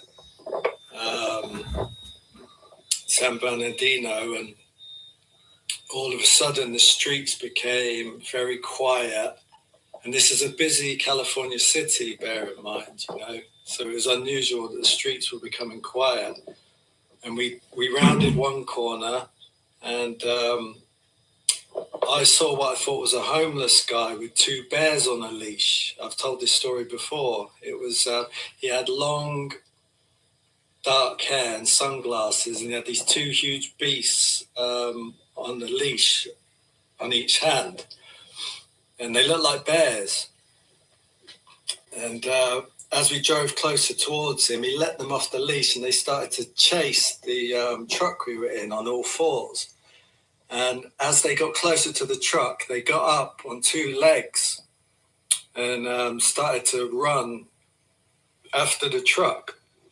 And they had big, long snouts and all jagged teeth, kind of longer and more messy and jagged than a normal wolf or bear. But obviously these weren't wolves or bears. And the smaller one I was in the passenger seat, ran around the side of the truck and tried to, the door was open, I had my arm leaning out. And the smaller one tried to bite my arm through the door, through the open window. And my friend kind of floored it, put his foot on the gas, and I looked behind, and they were both chasing the truck on two legs. They looked like your classic werewolf, you know. So I've told this story before, there's been some sarcasm directed at me about it, but this is what I saw. So that was James Caspolt's experience. And you know what's crazy is I had never heard the story. And when he sent me the video, I listened to it and I'm like, wait a second, San Bernardino. Now, I have that subscriber who did his experience in San Bernardino. He has a garage out there and he talks about the government putting the homeless out in these abandoned locations in San Bernardino and being hunted by dogmen. And there's an update to that video. And I'm like, holy shit. So it like goes right along. Victor had a hunt in San Bernardino in like 2012. And I'm like, wait a second. Holy shit. So when all that was like, oh my God, the video that I have with the guy talking about the interview with the homeless being hunted by the dogmen, the updated video with it. There's 2 videos that he did with me.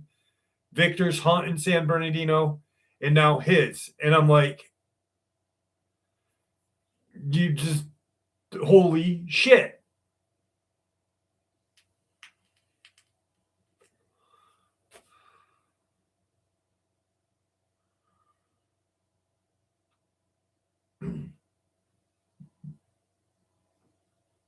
Yeah, it is. Well, they've been doing super soldiers since like 1950s. That guy was James Caspol. He was a super soldier, part of MK Ultra. Max Spears, James Rank, they were all connected. If you guys can get this book, there's only, I think they only did 100 of these, but or 1,000. He only autographed 100 of them. If you guys can get this book, this is part 2 to James Caspolt's Agent Buried Alive.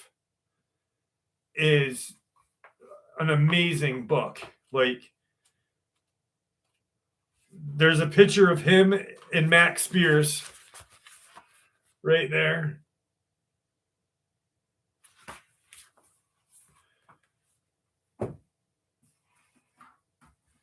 I am so freaking happy that he's coming on the show. So happy.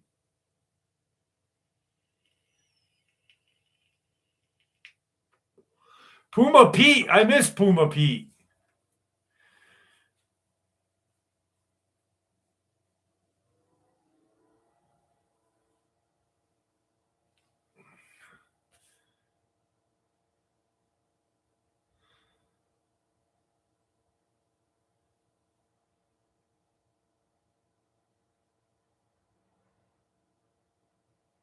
Yeah, the videos on my channel, SDL. That's literally like what they've been doing. They've literally been hunting the homeless with these creatures. There's another homeless guy. Well, he was living in his van and he was camping out by a lake, living in a van with his dog, just north of San Bernardino. So, all right, last encounter of the night, my friends. What book, George? The Agent Buried Alive? Is that what you asked, George? The Agent Buried Alive? Because this book just came out this week. It's all on the Super Soldier program, MK Ultra, and anything that has to do with all of the crazy shit. Yeah, that has all of the Super Soldier stuff. You can get it on KOMANDER Commander on YouTube, Commander, go to YouTube and then type that in. That's James Casbolt's YouTube channel. He's got an inspiring music career. He's just got sponsorship by Champion, but you can go to the links in his description, and that book is for sale in the description. The first book, Agent Buried Alive, you can get online. You can't buy a physical copy anymore because it's not out anymore. They discontinued it like they do all of those books, but it's under Commander. So let me just Koman.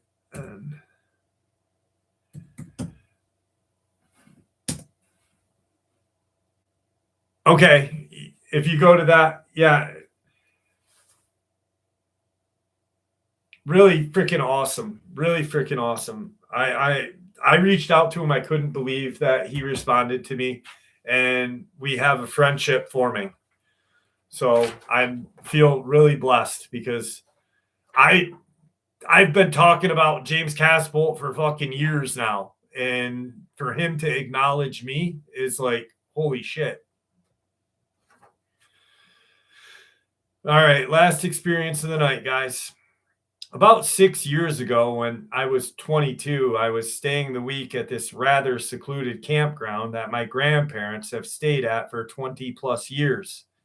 It was about 1 or 2 in the morning, and I was walking in the dark from my aunt's campsite down at one end of the campground to my grandparents' campsite all the way to the other. About a quarter of a mile walk. I was by myself just walking and using my phone flashlight to see where I was going when I heard footsteps behind me. I stopped and listened. As soon as I stopped, the footsteps stopped as well. I turned around and looked around with my flashlight and didn't see a thing. I started walking slowly again, and then I heard the footsteps pick up as soon as I started walking. When I picked up the pace, the footsteps picked up the pace. I stopped again and looked again, but again, couldn't see a thing. At this point, the hairs on the back of my neck were standing up, and I started to feel a strong sense that something was watching me. The uneasiness was palpable. I knew something was there. I started walking again, and sure enough, I heard the footsteps again. I turned around one last time, thinking maybe my cousin or brother were playing a prank on me, and would have continued to think that had I not felt the uneasiness. And this time, as I turned around with the flashlight, I saw a distortion in the air behind me, a bit to the left, partially behind the trees. It was exactly how one lady describes it. It looked like a saran wrap, except it was 7 feet in height. Glimmer Man. At this point, I took off running. I heard the footfall behind me running as I was. I ran the rest of the way to my grandparents' campground, went right into the camper, closed the door as fast as I could, turned the outside lights on and looked outside, but whatever it was now gone. I thought it may have been my imagination playing tricks on me until I heard about other encounters with this creature called the Glimmer Man. And I was so surprised and happy to be seeing that other people have had encounters with this thing. It was absolutely frightening. Thank you for letting me share. Oh, this happened in upstate New York.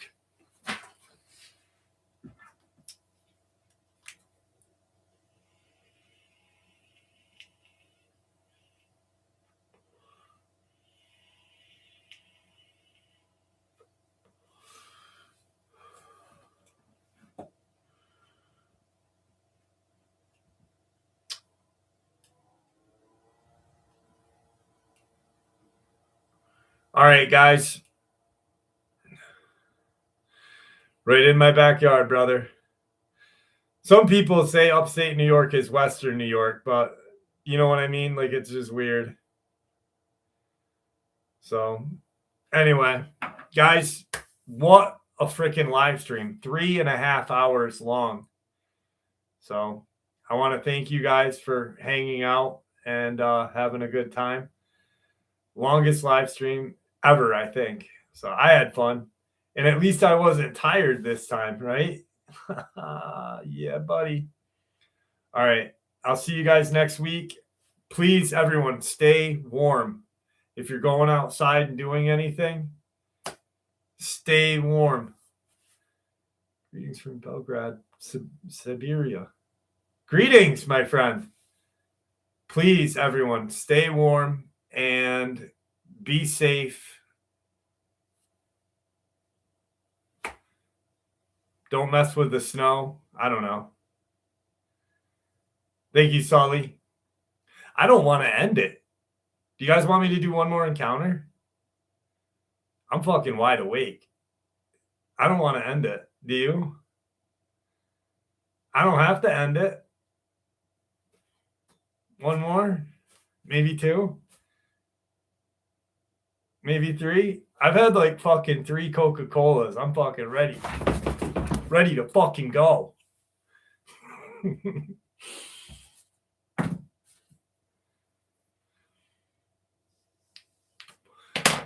Wait a second. Hang on a second.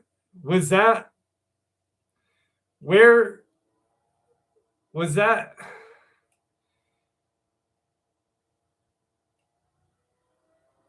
The guy from...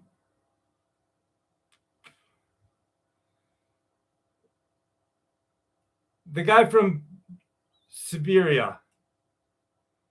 Serbia. Belgrade, Siberia. Serbia. Why do I keep saying Serbia? Are you still here?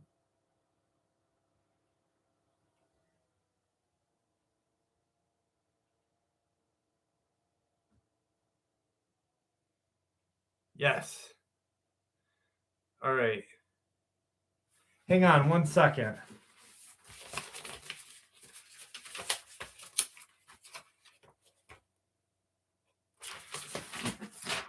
Was this your experience?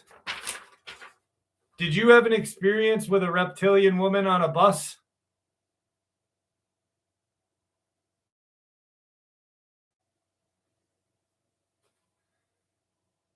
Okay. Because I literally, coincidentally, as weird as it sounds, I had an experience tonight. I shared an experience tonight with a person who had a experience with some reptilian humanoid from right where you are. So it was kind of like, whoa. All right. How fucked up would have that been, huh? That would have been crazy.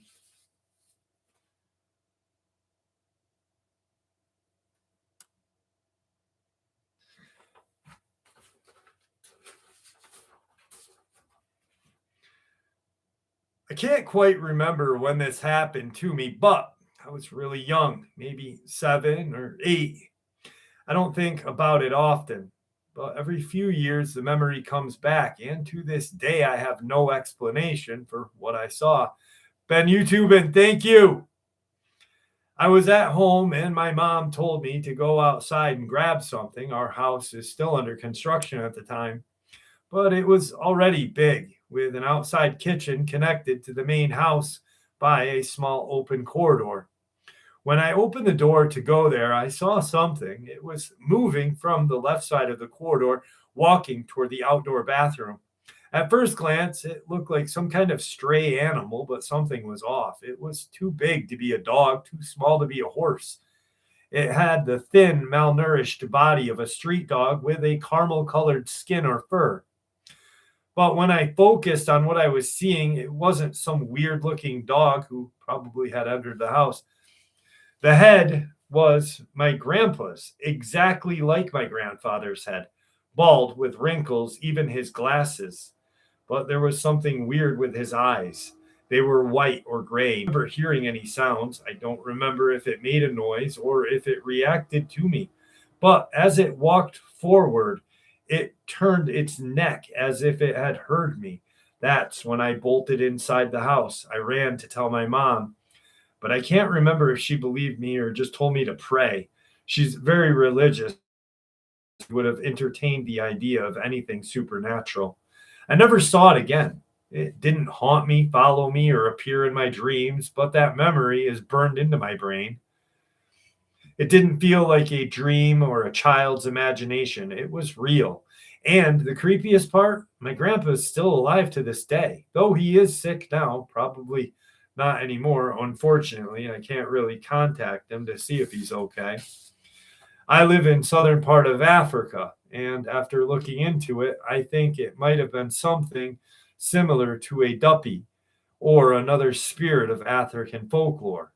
I don't remember for sure. Has anyone had any kind of experience with something like this? Damn. Nope.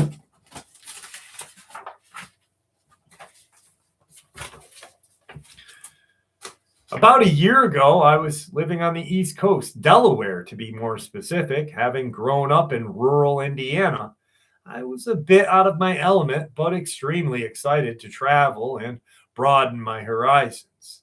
I've had no idea about reptilian cults or the Anunnaki, nor did I really care about conspiracies at this point. Anyway, I had just rented a cheap apartment and found a night job at the nearby restaurant Chipotle. The dinner rush there was usually from 7 to 8, and it would get real busy. Anyway, one night I was busy getting my burrito making skills on and happened to look up and glance out the window. And there she was, walking down the sidewalk, a 6-foot African woman with plain, sort of elegant pastel olive colored dress.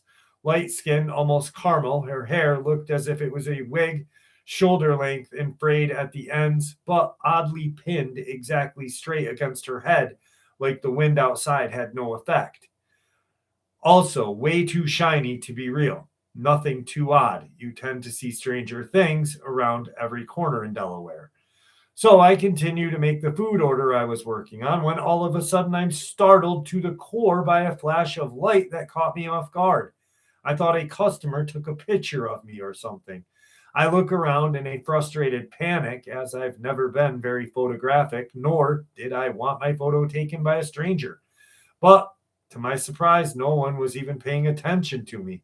Customers I was prepping their food for were already down the line paying for their order, and I had absolutely no recollection of finishing their order.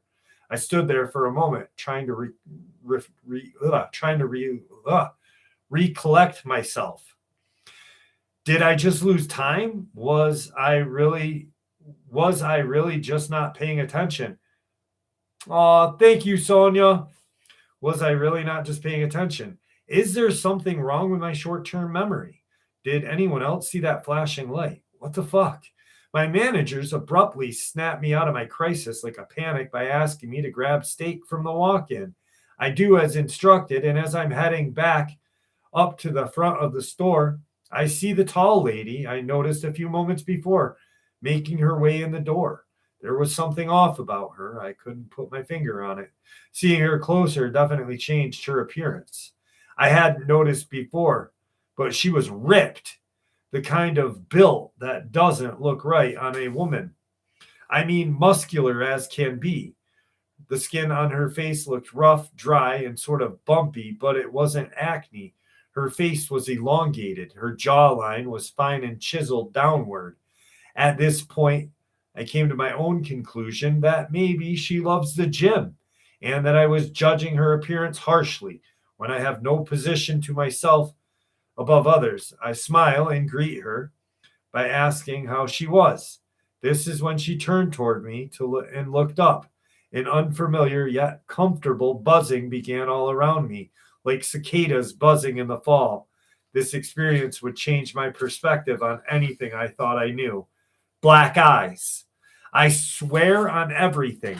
Black pupils, black retinas. The white part of the woman's eyes were black. Before my very fucking eyes, I watched this woman's face turn from bumpy to almost plastic glossy looking. Smooth material, her skin turned into a palish gray blue. Goosebumps immediately took over the back of my neck and arms. That steadied my gaze into my soul, would seem to go on for days. Being robbed of my internal privacy, depleted of my very fiber, as if she was reading the written version of everything I call my own consciousness. She knew the entirety of my existence and could put an end to it in a second. And she made that very clear without saying a word. She was telepathically forcing me to understand how insignificant we as humans are, how the human experience is one of the lowest tiers of consciousness. All of this happened in seconds. The closest thing I can compare to what she had me visualize is what to be a snippet DMT trip. She had a malicious undertone. I felt like I owed her something. I couldn't break eye contact. Was my brain deceiving me? Maybe I was having a stroke. No, I was in a coma, and this was some kind of sick dream. This couldn't be real. I felt vulnerable for the first time in years. She had some kind of sick power over me and was draining me. She still walked toward me, but she did not look away. I was still in shock, never had. I felt so powerless. I remember feeling like a weight of my body would soon make my knees buckle and I would collapse to the floor. In my mind, I was begging her repeatedly, pleading for her to stop whatever was happening. She grinned a twisted fucking smile, unnatural. I'm looking at what appeared to be her teeth like something out of a movie, clean, but shaped like thick spikes that fit together. Yeah, like a shark.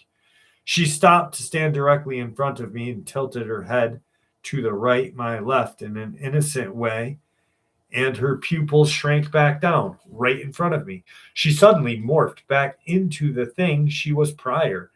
I can only describe it almost as if she had just sucked another face onto hers in a millisecond, like she could control atoms on a level we cannot fathom, turning them into whatever she designs. And before I knew it, the buzzing was gone, her skin bumpy, as had been before, eyes still a really dark shade, but the proper. Didn't get an opportunity to see her teeth again, as I am sure they looked somewhat like a regular person's. Just a strange looking woman in front of me. Still intimidated, still shitting bricks, still skeptical of what my eyes, ears, and brain had just witnessed. I was completely drained, have no energy, my soul felt hollow. I felt pointless and confused. I walked to the back of the store while one of my coworkers finishes making food for her. None of any of that ever happened. Like everything was fine. I hear the lady's physical voice say something about lettuce, and I realize it's not anything close to the voice I was having in my head. What just happened? I tell my manager I have a family emergency that I have to leave. I would later receive a disciplinary write-up about leaving shift, but I did have to get out of there. I never saw that woman again. For months, I questioned my sanity and reality. I knew I could not tell anyone. I began to fall into a 6-month depression that I am now over. Mentally, I am doing better than ever, but I still question what I saw that day, what I heard and felt. Who was she, and why did I see what I did? Was it because she allowed me to? Was I hallucinating? Has anyone experienced anything like this? Thank you.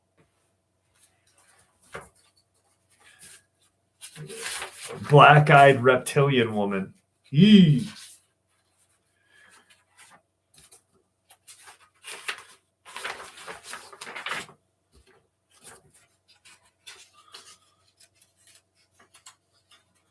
Commander, here.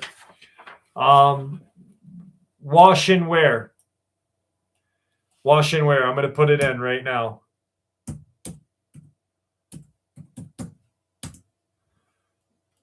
It's under Jaeger. Wash and wear, Bandit. It's under Jaeger. All right. I'm still going strong. I'm like fucking rocking and rolling, brother. Hang on, I gotta adjust my nuts. Oh, there we go. They're fucking sticky, bro. Sticky.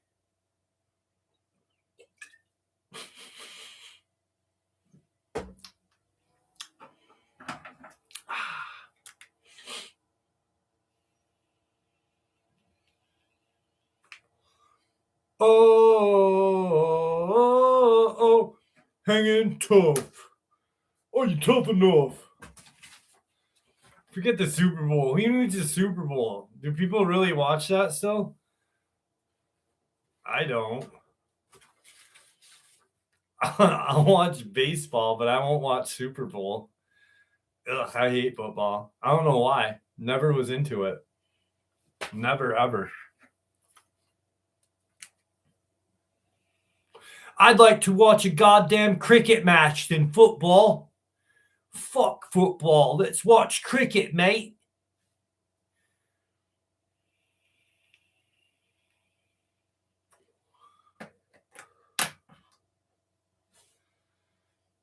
I want to preface this experience with the fact that both my fiance and I are experienced hikers, having spent time outdoors across the 5 continents. This is the only unexplained experience we had ever had, and it occurred 15 minutes from home. Go figure. My fiance and I had just set out for our walk with our dog at a local state park. We're in New England, and this was in November at around 4 p.m. So it was dusk, but we still had a bit of light in the sky. The path we were walking also had street lamps adjacent to it, so it was well lit. The park was nearly empty, with the only other visitors being a few teenagers on bikes near the entry of the parking lot. As we're walking, I remember getting a distinct feeling that I was being watched and that I needed to look up. I do.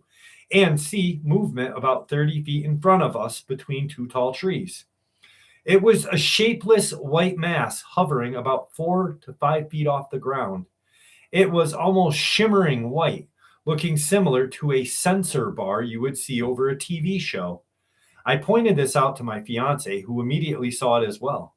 We watched it hover for about 5 to 10 seconds before it suddenly ducked behind the tree, almost appearing to peek back around at us. I felt like seeing something in your peripheral when you can't quite focus on the details of what you're seeing, even though I'm staring directly at it. Our dog notices the movement as well, but did not have much of a reaction. He's a big baby, so not surprising there. It disappeared from our view, and I think we may have set a new personal mile record with how quickly we ran back to our car. It didn't feel threatening, but almost like whatever it was had been observing us and took off once it realized we had seen it as well. As soon as I saw it, it began to move in a human-like way. My fight or flight kicked in, and like it never had before. We were spooked. My fiance hates talking about this, and the fact that it's so unexplained drives him crazy. He's definitely affected in the way we tend to travel, focusing more on other pursuits outside of hiking in the deep woods. I realize we'll probably never know what we saw on that day, but I'd love to hear your guys' thoughts. Glimmer Man! Glimmer Man! You saw the Glimmer Man.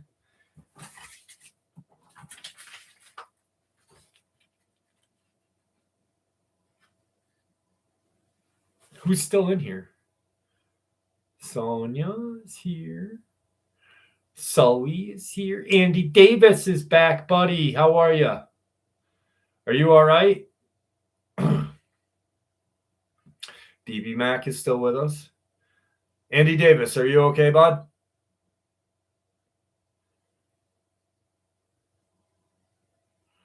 Just B. All right. I'm just making sure. You know I got you, brother. Steven Seagal was the Glimmer Man with his Aikido. You ever see how Steven Seagal runs? He runs like this. Hang on, let me move my chair. Shit, I can't. Ow, I just pinched my finger. Motherfucker. He runs like this.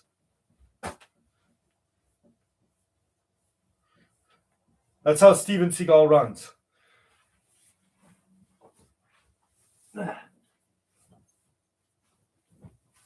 He's like this.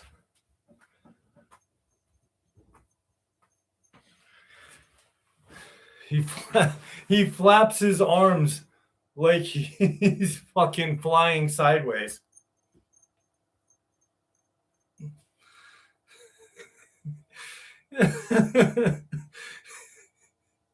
It's so funny. I used to think he was badass when he first came out. I was in Taekwondo, and Steven Seagal comes out. I'm like, dude, this guy's awesome. Look at his hair. I'm like, oh my god, he can knock people down with his forearm. I'm like, look, he runs like this. And then I was like, what the fuck am I thinking?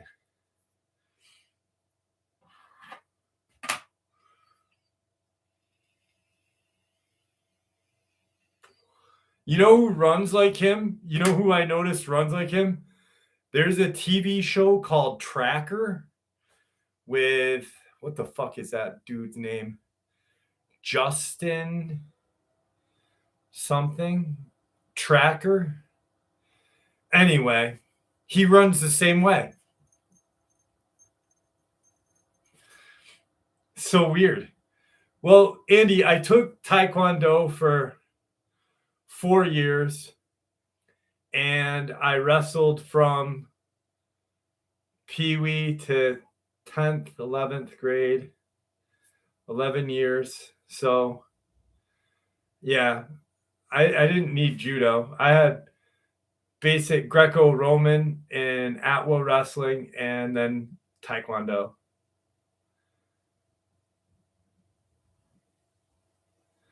And then New York street fighting. What the fuck? Shit, I take Steven Seagal. I'll make him suck his own wee-wee. I'll be like, suck that little thing, Steven.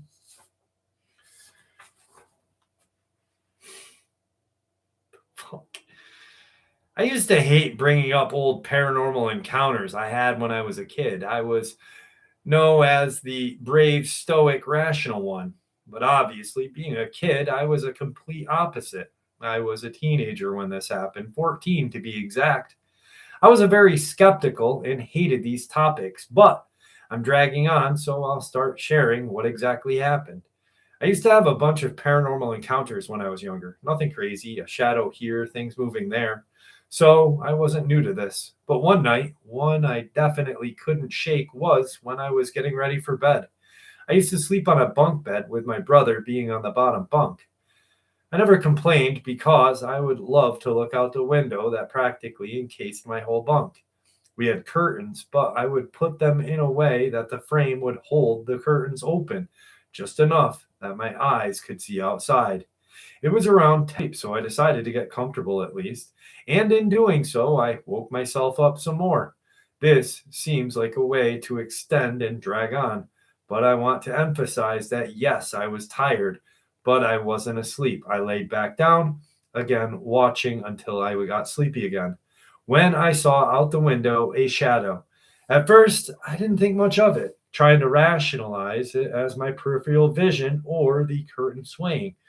But curiosity struck, so I then stared out the window where I saw this shadow pass. Nothing. To describe my front yard as if I am standing toward the window, from the window, all you can see is a little pathway that leads to the side of the house. It was a trail on the perimeter to go around back. There's a gate, so the dogs we had in the back wouldn't go to the front. The path from the way I was facing went left to right. The little trail was out of view, as it was on the wall of the right. On the far left of the window, you could see the little bird bath with a giant tree to the left out the view. And to the right of the bird bath was a Christmas decoration recently put up. Sorry if that's hard to understand the layout. But back to the encounter. I was staring at the bird bath when the shadow seemed to disappear and from out of the view came this tall black figure. Black as the actual color. Not like it was dark or shaded black. It looked as if it was darker than every color in the world. I stared at it. It seemed that everything around it blended in, like kind of like it was a translucent. Its My comment about the color, I know, but this thing didn't seem to abide by our laws in the first place. Darker than any color, yet able to be seen through. So tall, if it stretched its arms up high, it could easily climb over a one-story home. What scared me wasn't that it was there. It was the moment I saw it. I could have sworn every single noise I heard vanished. The noise the ceiling fan makes when the blades are spinning so fast that it shakes the fan, or the AC as it blew cold air. There weren't a single noise I could hear except the whistle of silence that pierces your ears. I stared at it for what felt like a couple minutes, maybe shorter, maybe longer, when it stared at me like a jump scare. Didn't slowly cock its head or scan in my direction. It was as if it knew exactly where I was at the moment it turned and its head snapped towards me. It stared at me with a surprisingly dull yellow eyes and a smile. Its teeth shined compared to its color. They appeared almost heavenly white. I used to always tell people about this, and every time I leave this next part out, only because it sounds unbelievably fake, that I feel the moment I say it, people will think I'm lying. But after it smiled, I saw it turn away, and from its back grew these matching wings. Not like movies where feathered wings appear when they remove their shirt or something. This thing used its own flesh and morphed its back to make these things. No feathers, just straight flesh. How it was able to actually do this and use them, I don't know. But I am not going to argue with the laws of science when I'm seeing something paranormal. But under the moonlit, I saw it jump and fly away as it went further from my view and appeared like a bird. I was so scared to move, too shocked to say anything. But the moment it left my ears suddenly started working, the fan, the AC, my brother snoring. I don't know how, but even after all of that, I fell asleep. I then told everyone at the house. Obviously, they laughed it off and said, "You probably had a bad dream." Or didn't realize you were dreaming. At school, I had the habit of making up stories because at the time people would talk about scary stuff that happened to them, and I would make something up to fit in. But but no one believes me now. Or believe me, and to be honest, I don't expect some of you guys to, but it happened, whether you all don't believe it or not. Also, this was kind of a PS for anyone who actually hears this. Sorry for the length, but this is my first encounter, and I just figured I'd share it. Sorry for any kind of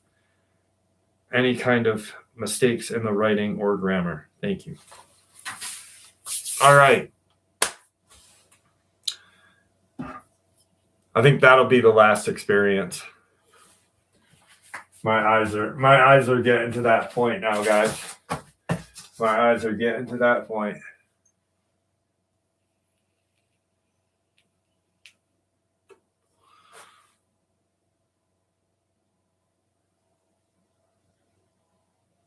Leslie Nielsen. Yeah, buddy. Oh, yeah. Steven Seagal was definitely a D-bag. Definitely a D-bag. Him and Jean-Claude Van Damme were D-bags together. I bet you this is what it looked like if Jean-Claude Van Damme and Steven Seagal had a love scene in one of their movies. I'm Jean-Claude Van Damme. This is Steven Seagal. That's what it looked like. Licking those liquors.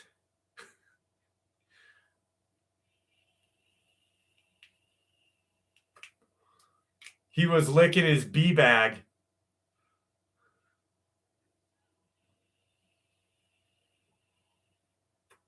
Yeah, what a great night. What a good night.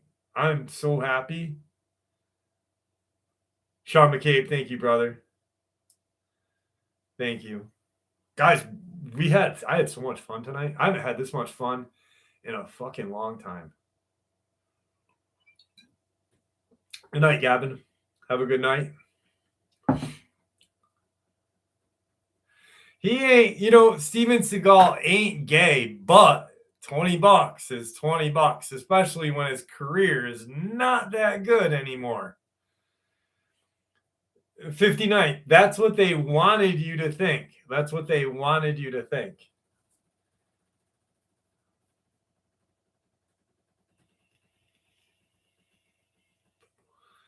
I can't do one more. My eyes are fucked up. I said that already, Jarrett. You try reading 4 hours straight on top of narrating experiences all day.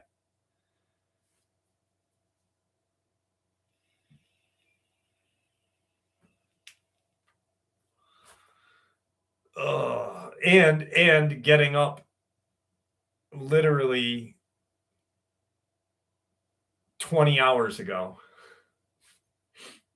All right, guys, we pulled it off. Almost 4 a.m. It's -4 in upstate New York. What's it feel like? Let's see what the feel like temperature is. -4 in upstate New York, and it feels like -20. It says feels like -20. Can you imagine that? Fucking -20. Fuck. Actually, my phone says it feels like it's fucking cold. Don't go outside. All right, guys. Thank you for hanging out with me again. And makes sense they were dirtbagging together like Matt Damon. Oh, dude, Matt Damon and Ben Affleck do some real dirty stuff together. They like pull their butt cheeks apart. They do that stuff, buddy. They don't do the D-bag. They like that. Matt Damon and Ben Affleck's and always got a little poop on it. Ha ha ha ha.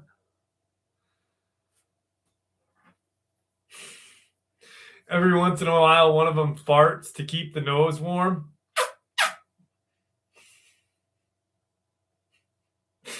Ew. Ew. And he breathes it in. Like that. Oh, yeah, baby. Oh, yeah. All right. Guys, stay warm. Have a wonderful rest. Valentine's Day. What are we going to do? Are we doing a live stream on Valentine's Day? Fuck yeah. Fuck yeah. Night, Jarrett. Have a good night, buddy. Good night, Edith. Tyler 420.